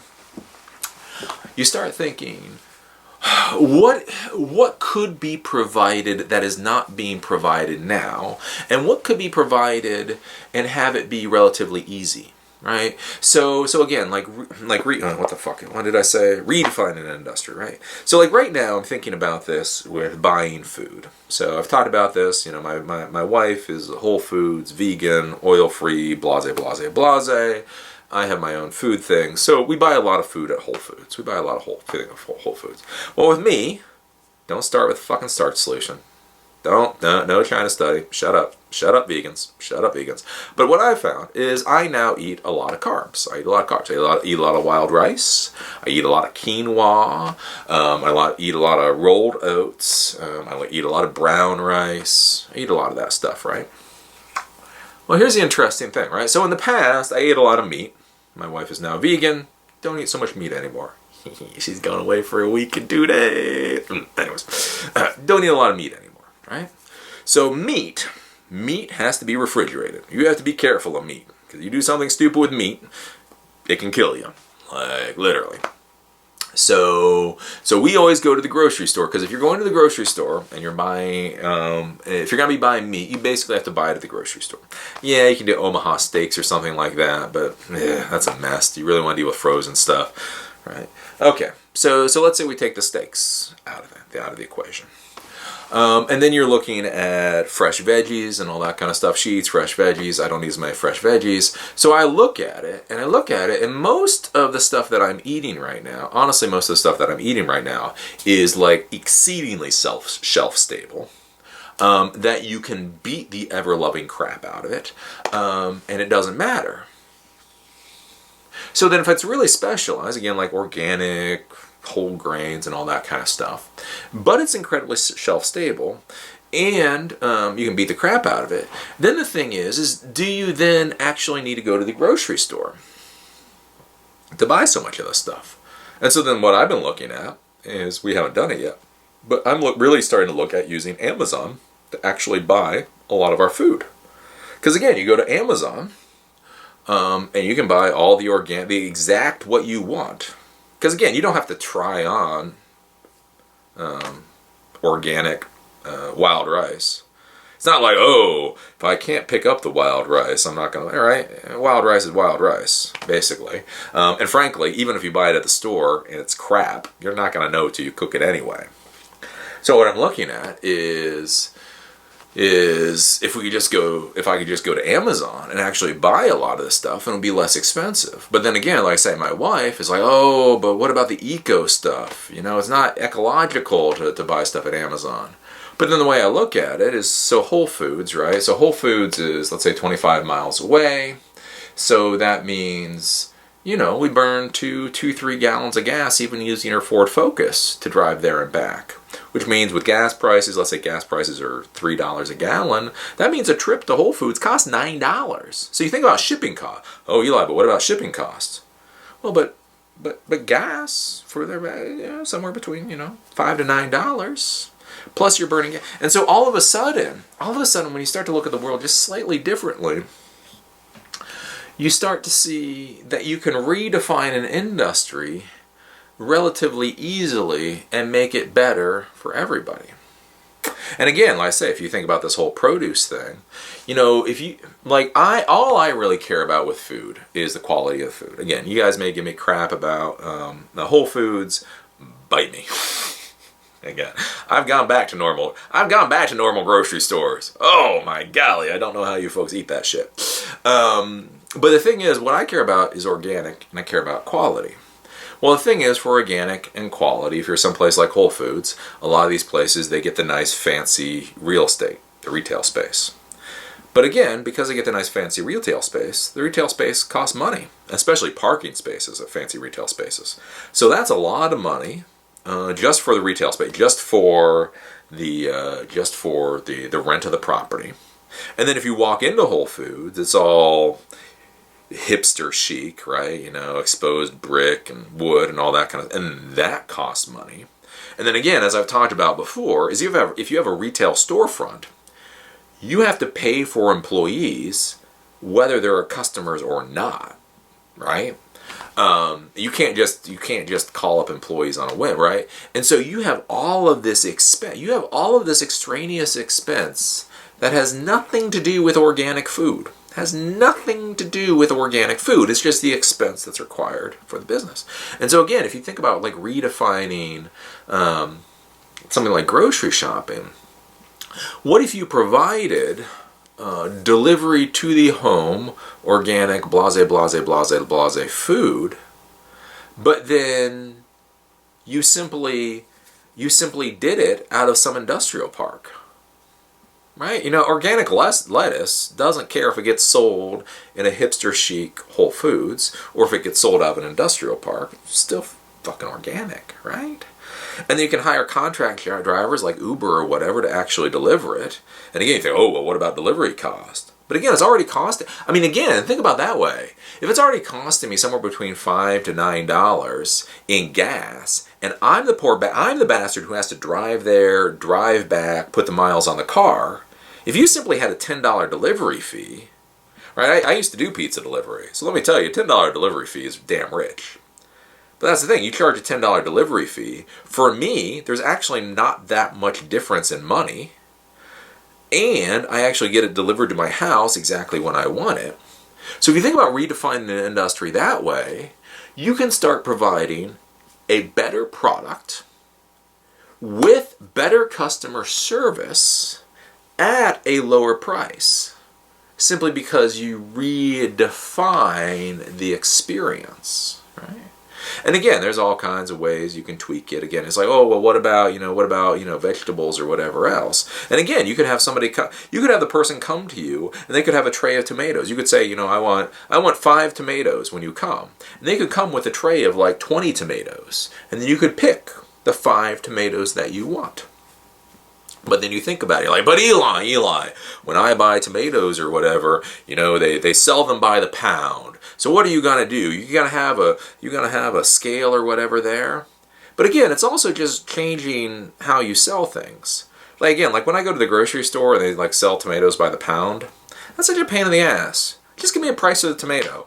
Is the tomato $1? Is it 50 cents? Is it $5? Tell me how much the tomato is. You don't know how much that pisses me off when they sell things by the pound. That actually pisses me off. So if you came to my door and you said each tomato is $1, pick the 5 you want, I am actually going to be much happier for that experience than when I go to the grocery store, I pick the tomatoes I want, and then I find out it's $10 because the tomatoes I picked are, you know what I'm saying? So those are the kind of things that you can think about. Like I say, with the whole idea of redefining an industry in a way that makes it a better experience for everybody, in a way that you can expand. It's kind of like what Zappos did with shoes. Zappos is the shoe company, the online shoe company. Well, that's the thing. Normally when you do shoes, you go into the store, you try them on, so on and so forth. But then that means you're confined. So when you open up a Foot Locker, the only customers you can get are anybody that walk by the Foot Locker. If you open up an online store, Zappos, you can get all the customers wherever the hell UPS or FedEx or the postal office ships. Right? And so if you can change a couple of things, and that's one thing I don't think enough people are doing right now, especially when they look at this modern world and they think about business and all these kind of things, is it's just this fundamental idea of how can you redefine your industry? How can you do things different than it's been done before? So again, like I said, I get into an argument with this because I know professional writers. Oh well, they're screwed. But like I have a concept, and we'll talk about this later in a different video. But there's a concept I have that I came up with before for geekbraindump.com. So back when I was doing geekbraindump.com, one of the reasons I have all these old posts, is because I was paying writers on Fiverr to do the posts. And then one of the things that came to me is when you're paying writers on Fiverr, one of the issues you run into is it's a real pain to actually give attribution to the writers. Right, because when you have one writer or 10 writers and you pay them full time or whatever, giving them a little bio box and all that's pretty easy. But when you go to Fiverr and one person does 1 article and another person does 3 articles and another person does 20 articles and another person does 2 articles, like simply trying to get their information for a bio box can be real pain. So basically, for most of the people that did Fiverr, instead of giving them an attribution, I came up with a name called SAID. SAID. And SAID is a simulated artificial intelligence device. Ha-ha! Right, play on words. So, artificial intelligence device would be an artificial intelligence device. So basically a computer that would write posts for me. So we're simulating an artificial intelligence device. Really, at the end of the day, same product, right? But again, it's the idea of, do I need to give attribution to writers? Think about that. Like there's a core thing like with writing. Like if you do blog posts or if you do New York Times, the author of this post is. But there's a lot of baggage that goes with that. Because when you say the author of the post is, then that means, they have to have their name attributed to it. They get their little bio box. There's this, there's that, the other, right? So one of the questions is do you have to give attribution to people? Maybe you can strip off the attribution. And then once you strip off the attribution, how much easier is it to simply use cogs to facilitate the work? And then once you have cogs facilitating the work, then you can go off and you can focus on other things, right? And again, it's all how you look at it. Can you redefine the industry and how you do things in the industry? And if you can, I think there's a lot of opportunities there. All right. Again, like I say, with so much of this stuff, so much of this thing, we have this idea of how industries should operate. We have this idea of how industries should work. And if you can tweak that a little bit, like the car sharing programs, so the whole idea of where you don't own a car anymore, you can just rent it by the hour or whatever. Airbnb, that you can rent out your house. Uber. Again, I'm not saying some of these things are good. I'm still surprised what's his name hasn't been thrown in prison for Uber, but that's its own story. But again, it's the idea of can you redefine? Because I think that's one of the big problems that people are, so many of these startup companies are having nowadays, is that they're trying to find a market. Think about it. Think about how many startup companies out there are trying to do something, and their biggest problem is that they're trying to find a market. They're trying to find people that want their product. As soon as people know about our product, they're going to want it. That's a tough road. Again, Facebook, Google. I'm not saying you can't do it. That's a tough road. Versus if you can find a $1 billion market where people are already spending $100, $200, $500, $1,000 a month on something, can you just walk on in and basically do things 1,000 times better than what the old guard is doing, and then be able to take all that money in? Right. Again, like I say, with a media company, right? So what I'm doing with failnormal.com. I mean, media. This is a well-known thing. Again, like I say, with YouTube, I've been making good money off of YouTube for a while now. Creating content, making money off of content. All of this stuff is incredibly old guard. It's incredibly it's just completely normal to do anymore. And so you sit there and you look at it, and the thing is okay, well, what is everybody else doing? What is Fortune doing? What is The Atlantic doing? What is Wall Street Journal doing? What is The Economist doing? What are all of these companies doing? And then looking at it and going, okay, so they're all doing that. What are they failing at? What are they failing at miserably? And like I say, so when I look at it, what they're really failing at is they're not giving me interesting material I can read while I'm taking a poop. And I know, that still sounds vulgar, but it's really true. When I'm sitting there and I'm standing in line for the bank, or I'm standing in line at the grocery store, or I've parked the car and I'm waiting for my wife to do something, or I'm pooping, right? I want something interesting that I haven't heard 1,000 times. Again, like I say, when the aircraft got shot down over Turkey, there were 1,000 different articles about that. I'd already heard about it. So it's either the same things I've already heard before, or again, you get something like The Atlantic or whatever, where it's like this freaking like 2,000 long word post. I don't want to read that on my phone. Or it's some numbnut on TechCrunch, some 22-year-old that barely should have an opinion on losing their virginity, and they're talking about what venture capitalists should do. It's like, shut up. You don't have $500 in your bank account. You don't have You haven't even vested into your 401k plan. You're talking about what VC should do, right?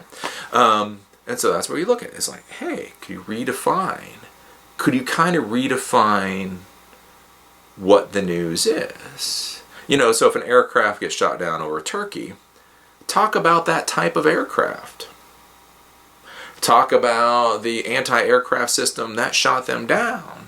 Talk about the question of how can Turkey say that an aircraft was 2 miles over their border and Russia can say that it was in the Syrian airspace. And talk about how location of aircrafts at combat speeds happen?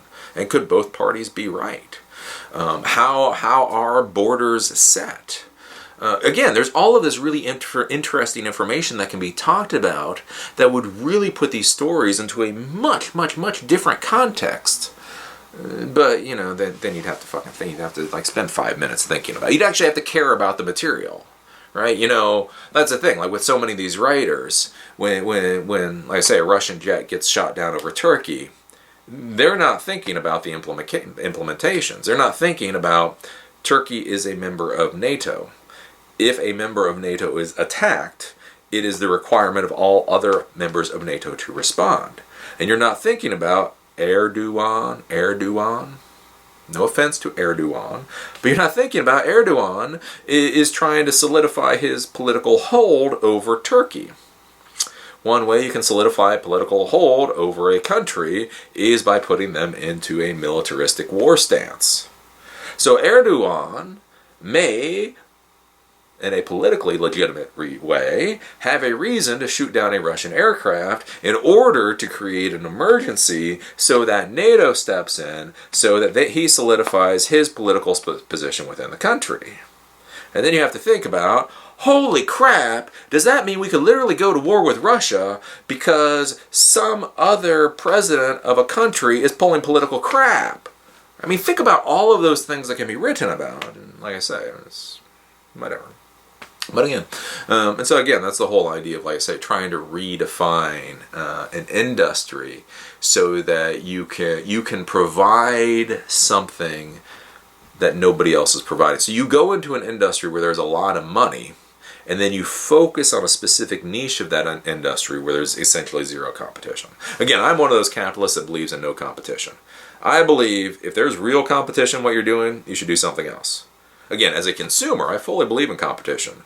If a whole bunch of companies want to bash heads over providing me a service better and cheaper, yay! But as a business owner, again, I am not saying shut down the competition. I am not saying by nefarious means have it be that you're the only competitor left. I'm just simply saying, if you're going to be a business person, especially like in the technology world, why are you going to go into a saturated niche? Why not go into something that's not saturated? Anyways, those are my thoughts. And with that, let us get to the questions, because I see we're at the hour and 31 minute mark now. Oh, it's getting a little warm in here. It's one of the weird things with the AC unit for our house, which I guess is pretty normal, is the problem is like the circulation isn't good when the AC is not on, because it's been like a cold summer here for some reason. So here in Maryland or here in the Baltimore area, like it's July 2nd and it's like 70 degrees outside. So the issue is that the AC doesn't kick on until it's 75. So since it's only 70 degrees outside, the AC isn't kicking on, which means it's kind of like the whole ventilation and everything kind of gets a little stuffy in here. I suppose that's not right, that's rather not here nor there, but I don't know. It filled up an extra 2 minutes of video time, and that's really all I'm trying to do anymore. Anyway, so let's talk about some of these recent comments. And I did think the first one was funny. LOL, you know you are right in the middle of the spectrum, the logic spectrum as I call it, when you have to address being called heartless for not mindlessly professing your love for all these people you do not even know, and having to address being accused of being an SJW in the same video. And yes, I think that is one of the funny things I have. I think that's one of like the funny things about me, and again, as I say, I piss everybody off. Again, like I say, if you hear me long enough, I will piss off the white people, I will piss off the hipsters, I will also piss off the Black Lives Matter, and I'll piss off the people in the I will piss off everybody, right? Because again, like I say, at the end of the day, I honestly believe most of the problems in the world are because people don't honestly want to solve the problems. Most people want to bitch, whine, moan, and say, look at me. They don't want to sit down at the table and actually solve the issues. And so I think that is funny. It really is funny, like I say, for me. Like, I get accused of everything. How dare you be so mean and vicious? Oh, Eli, you're just an SJW wannabe. It's like, what is this? What is this? No, I'm just a common sense warrior. Again, as I say, I'm a common sense warrior. I am 2 months. Yes, I'm less than 2 months off of being 40 years old. Man, retirement, oh, it is scary to say. It is scary to say. It's on the edge of the horizon. It's on the edge of the horizon. But retirement's on the edge of the horizon. And here's the deal. When I retire, I understand how the economic system works. I understand how the fucking economic system works. The economic system in this country works is when you retire, you are getting paid by the generation that's behind you. And let me tell you this, let me be really fucking blunt. When it comes to my Social Security payments, when it comes to my 401k plan, when it comes to my Medicare, when it comes to all that stuff, I do not give a damn if it's a white person, a black person, a transvestite, a fucking alien with 3 scrotums. I don't give a shit who is funding that stuff as long as it's fucking getting funded. You know what I'm saying? So, that is my thought on it. Again, that's what so many of these people are. It's like, I don't care who's funding it. I do not care. Let's see. About the idea about time and looking on the situation from perspective of older self, I think I know what you're meaning. I had something similar a couple of years ago and tried to implement it on practice. The plus is it does boost confidence. The problem was I always forget about this trick when I need it the most. And that is a big thing with mental tricks, right? So I was talking about this, I think in the last video, one of the last videos, about one of the ways that I can do things in life and one of the ways that I can be confident is I look at time differently. I look at time. Again, I've been discussing time and all that kind of stuff. And again, time is an important thing. Again, like I say, even with fail normal, this idea about talking about things in the past in order to make the current situation better context, right? But so I talk about a lot of stuff with time. And so one of the things that I do with time, and one of the ways that I can be confident, is back when I was like 18 or 19, things were not going well for me. And the reason that they weren't going well for me is I was making bad decisions. And I knew I was making bad decisions. So one of the mental tricks that I came to was to sit down and have a cup of coffee. And then imagine myself 5 years from now looking at the younger me as I sit down and have a cup of coffee. So it's like 2 Eli's sitting looking at each other drinking a cup of coffee, the younger one and the older one. And what I realized was that what we really care about, what we are both proud of or ashamed of, is the decisions we make. Right? You know, when you see a cute girl, what you're proud of or ashamed of really isn't the cute girl's reaction to you. It's really not whether she goes on a date with you or not. It's not whether she has a one-night stand with you or fucking slaps you. Their actual reaction doesn't really affect you. What really affects you is your decision. Did you walk up to that cute girl and ask her on a date? When you look back, when you're 5 years from now, when you look back, you're going to, if she has a one-night stand with you, you're going to smile and laugh about it. If she fucking backhands your ass, you're going to smile and laugh about it. The thing that really is going to make you happy about the moment, or is going to disappoint, is whether or not you were willing to go up and to talk to that person. And so what I always thought about is, what is it, if I'm 5 years from now looking back at this time period, what decisions am I going to be proud of doing? And again, this is how I've done a lot of stuff in my life. And some have turned out well, and some haven't. But I made those decisions. Again, when I threw everything in my car and I ended up driving to Modesto, California, oh, that was a fucking mess in the 90s. You know, as I look back on it now, there were all those experiences. You know, I worked in a nutty-ass gun shop where I got to learn a lot of stuff that, young people aren't supposed to learn. And I look back at all those things, and that's, even though in a lot of ways it was a failure, those are the things that I'm proud of, and those are the things that are now part of me. Again, even if I wasn't quite so happy at the time. Yeah, Modesto, California in the mid-90s. Ooh, that sucked. But that's what I'm saying. But the issue that a lot of people have, and this is the problem that you come to, is you figure out mental tricks to make your life go better, right? You think, if you're going to talk in front of people, you think about them all being naked. I'm not sure that works. But the biggest issue is that people forget to use those tricks, and therefore those tricks don't end up being valuable, right? If I came up with the idea of thinking to myself 5 years in the future, looking back on now, but then I didn't do it. Again, it's the difference between the idea and the iteration. Then it wouldn't be valuable. So this is one of those things I talk to everybody about, is where experience really matters. And so the more you force yourself to do these mental tricks, the better you will be. So again, if you are nervous and you have to use tricks to get yourself to talk to people, then the best thing to do is go out and try to talk to as many people as possible. Again, not necessarily people in your social group or even where you work. Go to meetups, go to clubs, go to bars, go to what, like, you know what I'm saying? Like, if your problem is you're too nervous to talk to girls, then what you do is you go to the nearest club or you go to the nearest bar and you think, I am going to talk to one girl tonight. And then, you know, you drink one beer, you know, I can't do it. You drink 2 beers, I can't. Drink 3 beers, like, hey man, how you doing? How you doing? And then you go home, you're like, yay! Okay, the mental trick is I have to drink 3 beers, right? But again, I think that's one of the big problems that people run into, is they understand the concept, but they don't train themselves to do it. Again, like I say, like I know Kempo, right? It's like 9 years of Kempo. And that's the thing, is the first time you see something, you understand what they say. It's like you understand what the instructor says.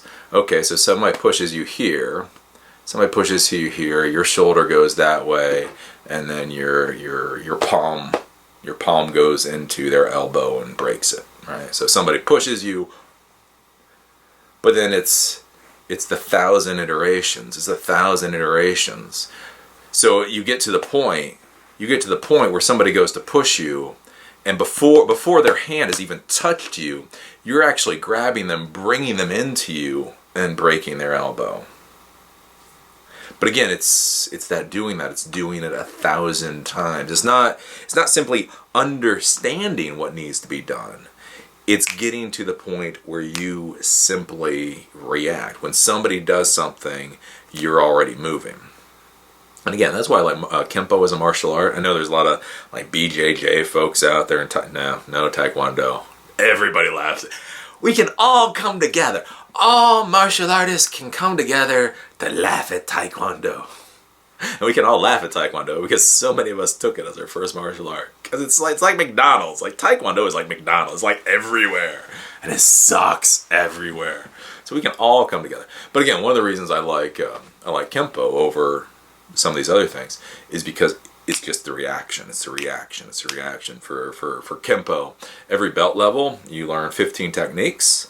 And so it's if somebody stabs you this way, if somebody stabs you this way, somebody stabs you this way, somebody swings a baseball bat at you this way, if somebody swings a baseball bat at you this way, if somebody tries to poke you with a baseball bat, if somebody tries to hit you this way, if somebody tries to hit you this way, if somebody tries to hit you this way and this way. And then you just train. You just train and train and train and train and train and train and train until you don't even think about it anymore. It's just a response. You see this happen, right?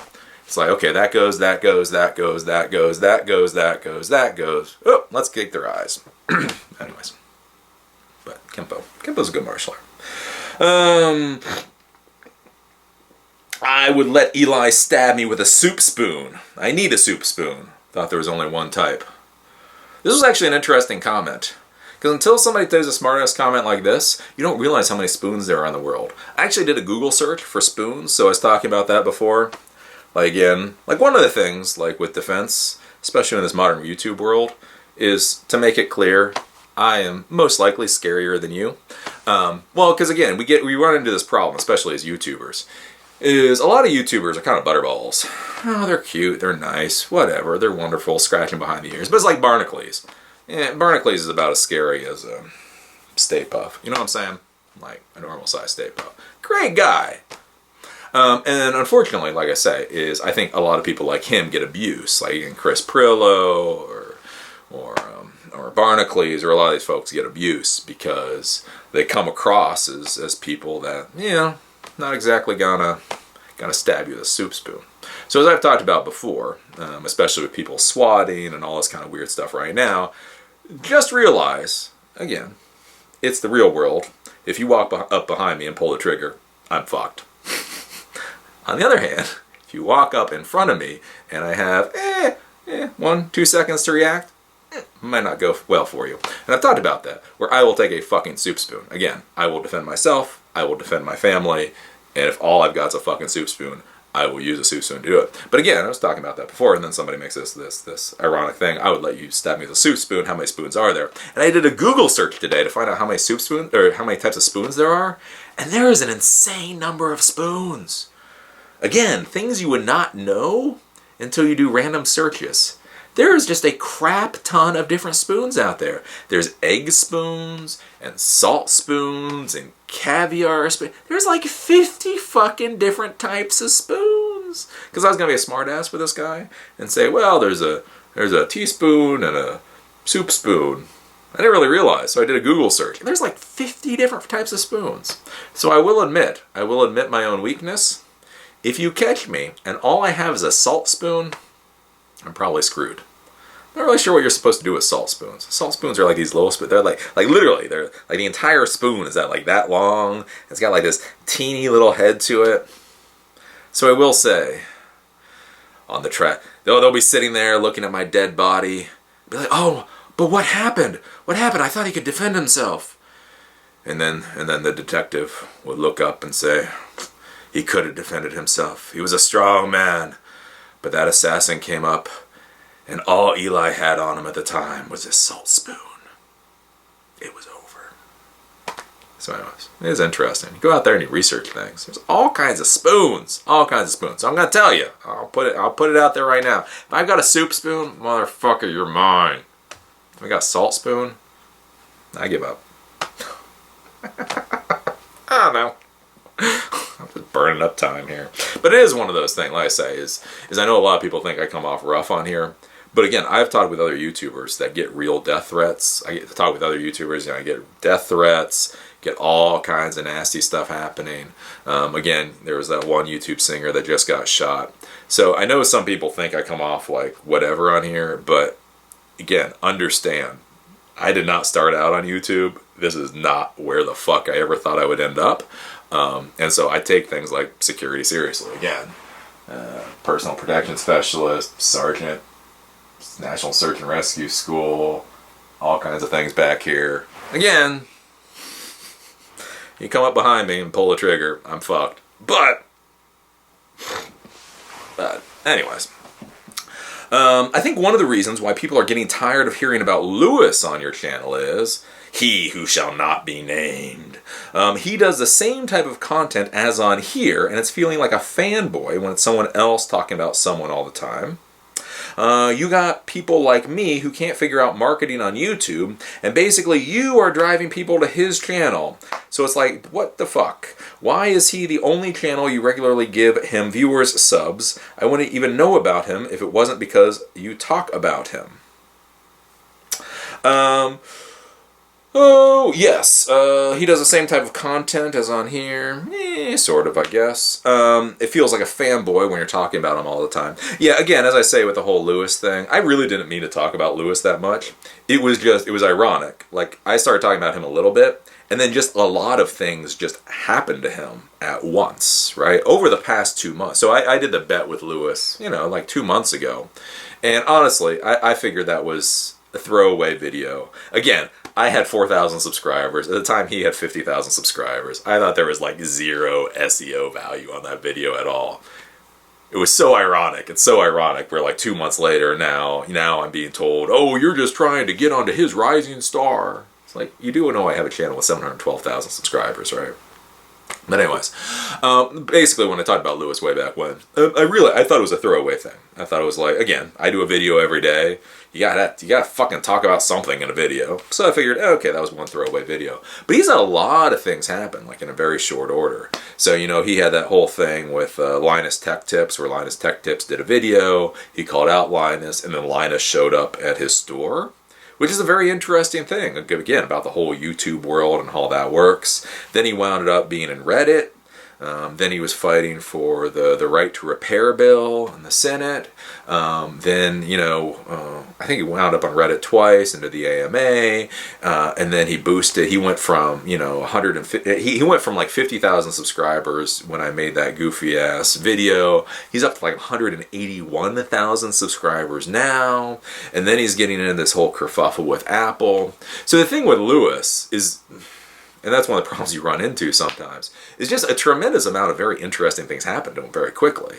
Again, honestly, like if I had started the shit with Lewis like back in September of last year, like from September of last year till March or whatever this year, like nothing in his life was really that interesting, at least for me to talk about. It just happens to be, once we started a little back and forth, his shit just all fucking exploded up. So again, I understand it sounds a little fanboy, and that's why I don't try to talk about him a lot anymore, and I call him he who shall not be named. It's just there's a lot of very interesting stuff there, and again, I am trying to talk to you folks about those interesting things. It's all happening to him. And again, like I say, the way he's exploded, I mean, you have to realize, with Eli the Computer Guy, we're at 712,000 subscribers now. Eli Computer Guy Live, 80,000 subscribers now. I have never had a boost. Like, what is happening to Lewis right now over the past two months? Never fucking happened to me. Never. Like, the most subscribers I ever picked up in a single month may have been like 25,000. Like, I can bet you, out of almost 7 years of doing videos, I don't think I've had 5 months, a handful of months, where I've gotten over 20,000 new subscribers in a month. And that mofo is like blowing up. And so again, there's just a lot of things there. And that's why I've tried to cut back talking about him too much. I've talked about it a little just because with the stuff going on with Apple. But again, it's another interesting thing. It's an interesting concept. Again, talking yesterday about a time to contemplate is again too like he's just doing interesting stuff. The motherfucker wakes up in the morning, does something interesting. Like he does this video, like all work. And again, he did go overboard with being paranoid. But even with that, where that video got picked up by media establishments, and you started having all these blogs and all these tech zines, like literally stating that he was getting sued by Apple, even when he never said that. And so again, that's like another interesting concept. And so the thing with Lewis is why I talk about is just motherfucker. When he farts anymore, like something interesting happens. And it's like, ooh, look, that's a world-changing event right there. So I do talk about him, but again, I'm hoping it dies away. Again, as I say before, I talked about him before. I thought it was a throwaway thing, and then like I say, I do the bet, and then I get cellulitis, and you get people who are trying to figure out marketing on YouTube. Basically, you are driving people to his channel. I'm not really sure what the complaint is there. Again, yeah, I advertise channels that I like. Again, Big Nate 84. Have you been over to Big Nate 84? Take a look at Big Nate 84. I like Big Nate 84's channel. I talk about Linus a lot. Maybe not in the most polite way. I talk about Barnacles. And again, I mean, that's the whole thing. I talk about channels I like. I talk about channels that I care about. I talk about Drama Alert. That probably horrifies a lot of people. So it's what's on my radar. Again, as far as like advertising and stuff is concerned, I do not mind using my videos and my content to advertise other people. And I know what I'm doing, and I know it's valuable. So I don't mind throwing out his name, because I am happy to advertise people for free. Again, it's the whole fucking pie thing. I'm always trying to do a bigger pie. If I got 1% of a pie, the easiest thing for me to do is increase the size of the pie. So if I can talk about him, and you can tell your friends about him, and then your friends go to him, and then from him they find me, that's just a bigger pie, right? So I don't mind talking people up if I think they're actually good. As far as advertising other people, like advertising viewers or whatever, again, I only talk about people that I know and like. I'm not going to shout out a name randomly, because again, that's not the content that I do. Again, we're not a community. We're not. We are not friends, and we're not a community, and we're not all. I do video content that I hope you appreciate. I appreciate that you watch a 15-second commercial or give to Patreon, right? Yeah, right. There's too much of this. So, anyways. What is wrong with this video? It is not 60 frames per second. It looks so bad. Yeah, it was really horrible. One of the videos that I did, it may have been the last video I did, I decided to try to reduce the size of the video by not doing it at 60 frames per second. So I did like 1080p at 24 frames per second or something, and it looked horrible. It was god-awful. Oh, because the problem is at 1080p at 60 frames per second for 2 hours, this comes to a 24 gig file. And so I just thought, since I'm just yabbering into a camera anyway, maybe I can reduce the size of that file. That was horrible. So I'm just going to keep it at 60 frames per second, and then when we're on the road, I will just use compressor to shrink it down, but I will always natively now film it at 60 frames per second, because I do have to say, once you go 60 frames per second, you don't go back.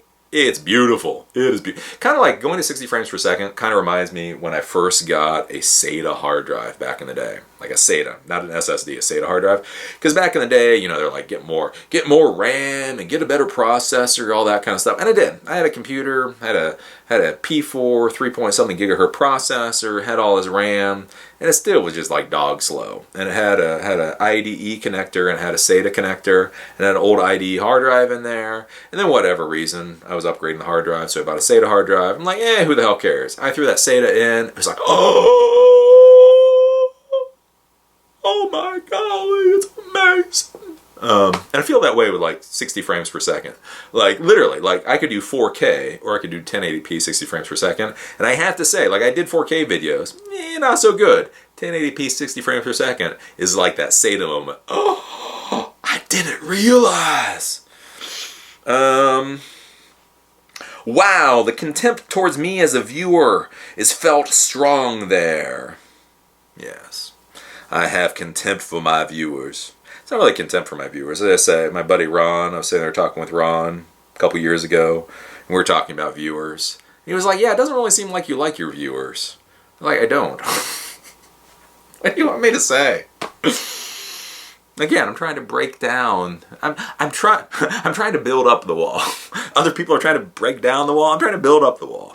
I want you to break down the wall with the people that you actually know.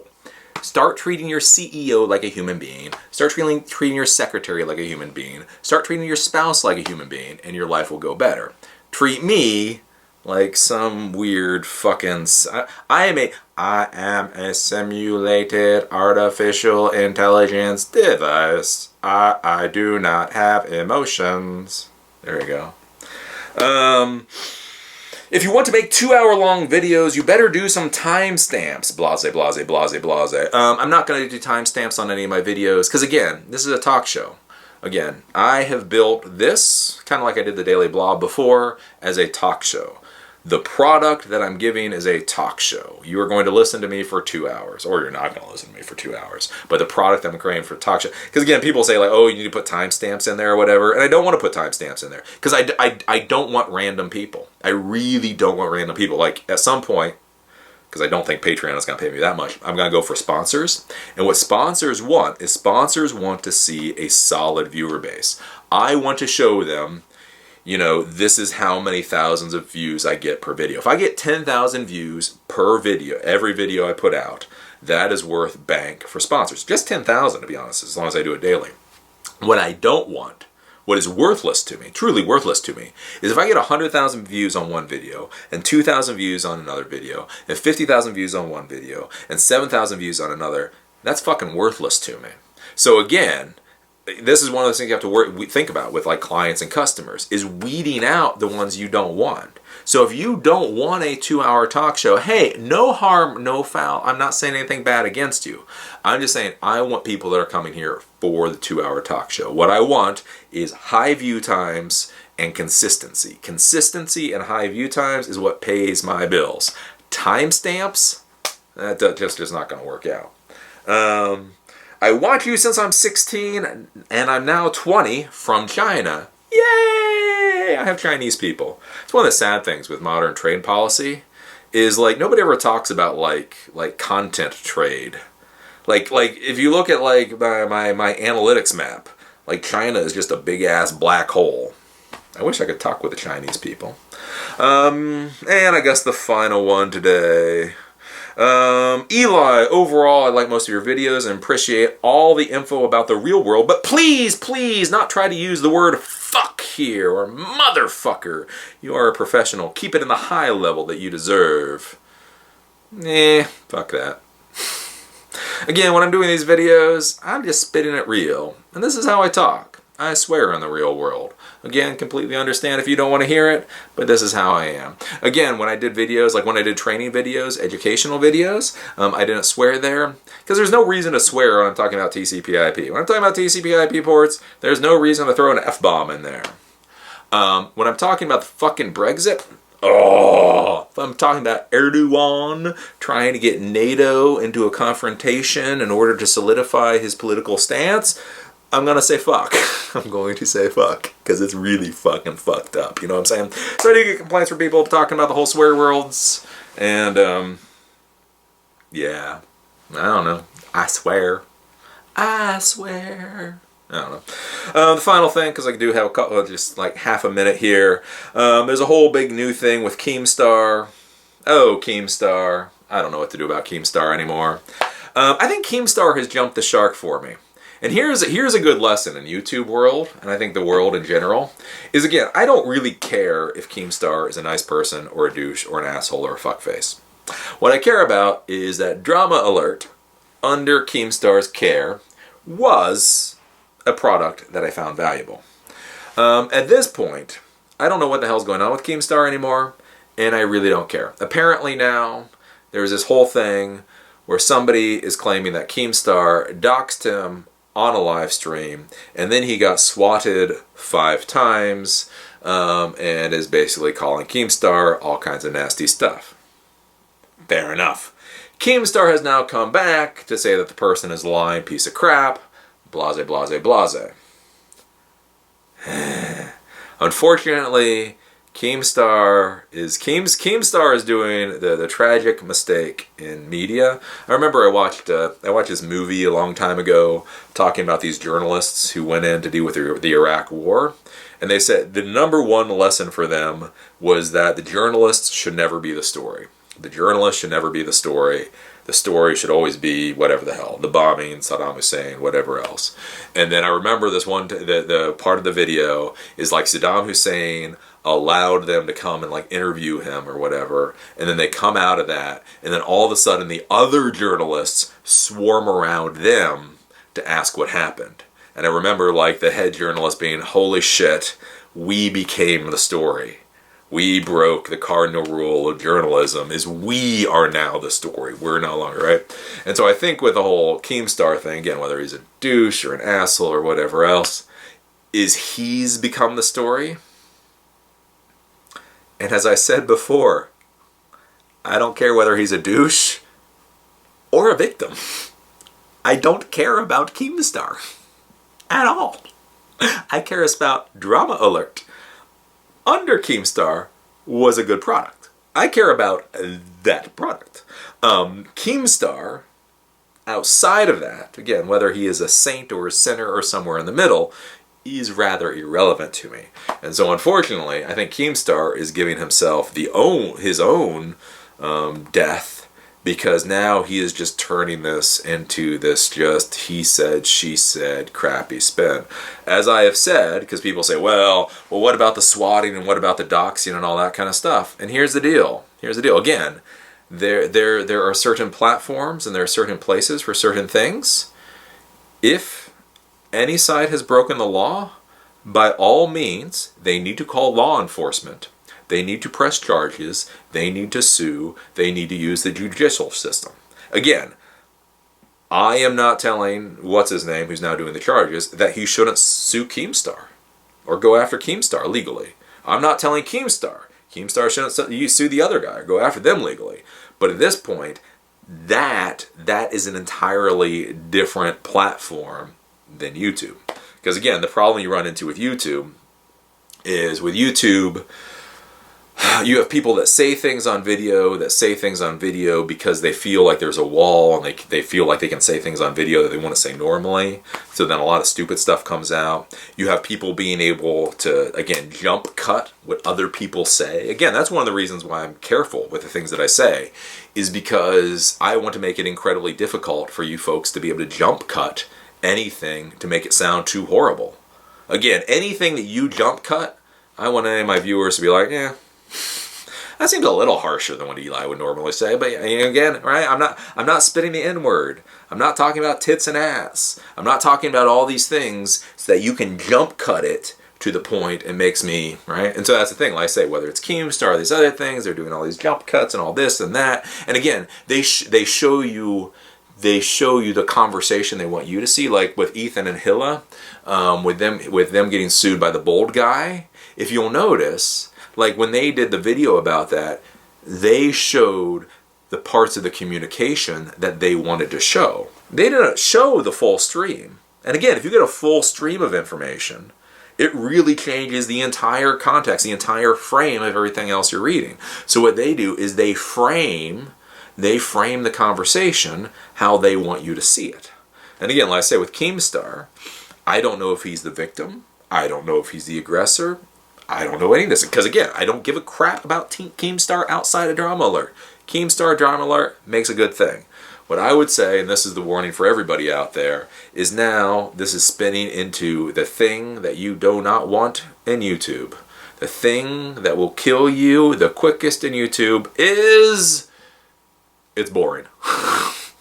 It's boring, right? Because when I'm watching this stuff, whether it's the people against Keemstar or Keemstar defending himself, again, as I say, this is all something for the cops or the lawyers to figure out at this point.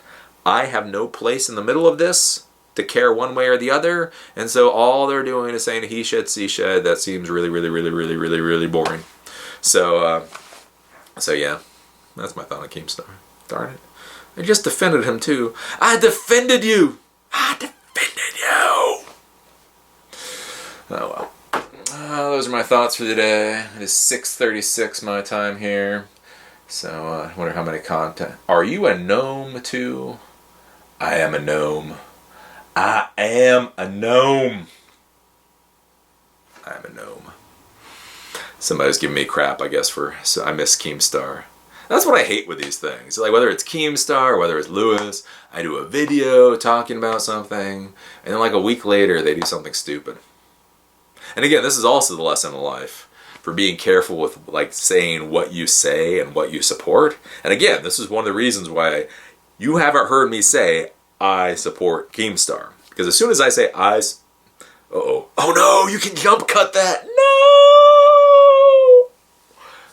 You have not seen me say what I just said. You will not see me say I support whatever. Because, again, like I say, a week later, they could be a fucking nutcase and like get somebody swatted 5 times. And then you're on record saying you support that person. So, you always gotta be careful with that. And like I say, even with Lewis, I like Lewis. I think Lewis is pretty sane. But again, when all this stuff happened with Lewis, what did I say? It's a time to contemplate. It's time to think about all this stuff and figure out where you fall in the situation. And then the next video he did is where he said, Apple says they're a fan of mine. What that actually means in life, who knows? Again, like I say, with Keem, I didn't say I supported him. I support Drama Alert with Keemstar. And so now it's like a week later, boy seems to have lost his damn mind. And so I can say, no. I did it. Listen to what I said. Anyways, with that, we shall call it a day. Yeah. Talk to you folks tomorrow. Make sure to take a look at failednormal.com. Failednormal.com. Because it would be nice. I'm doing a lot of work on failednormal.com, so it would be nice if somebody took a look at it.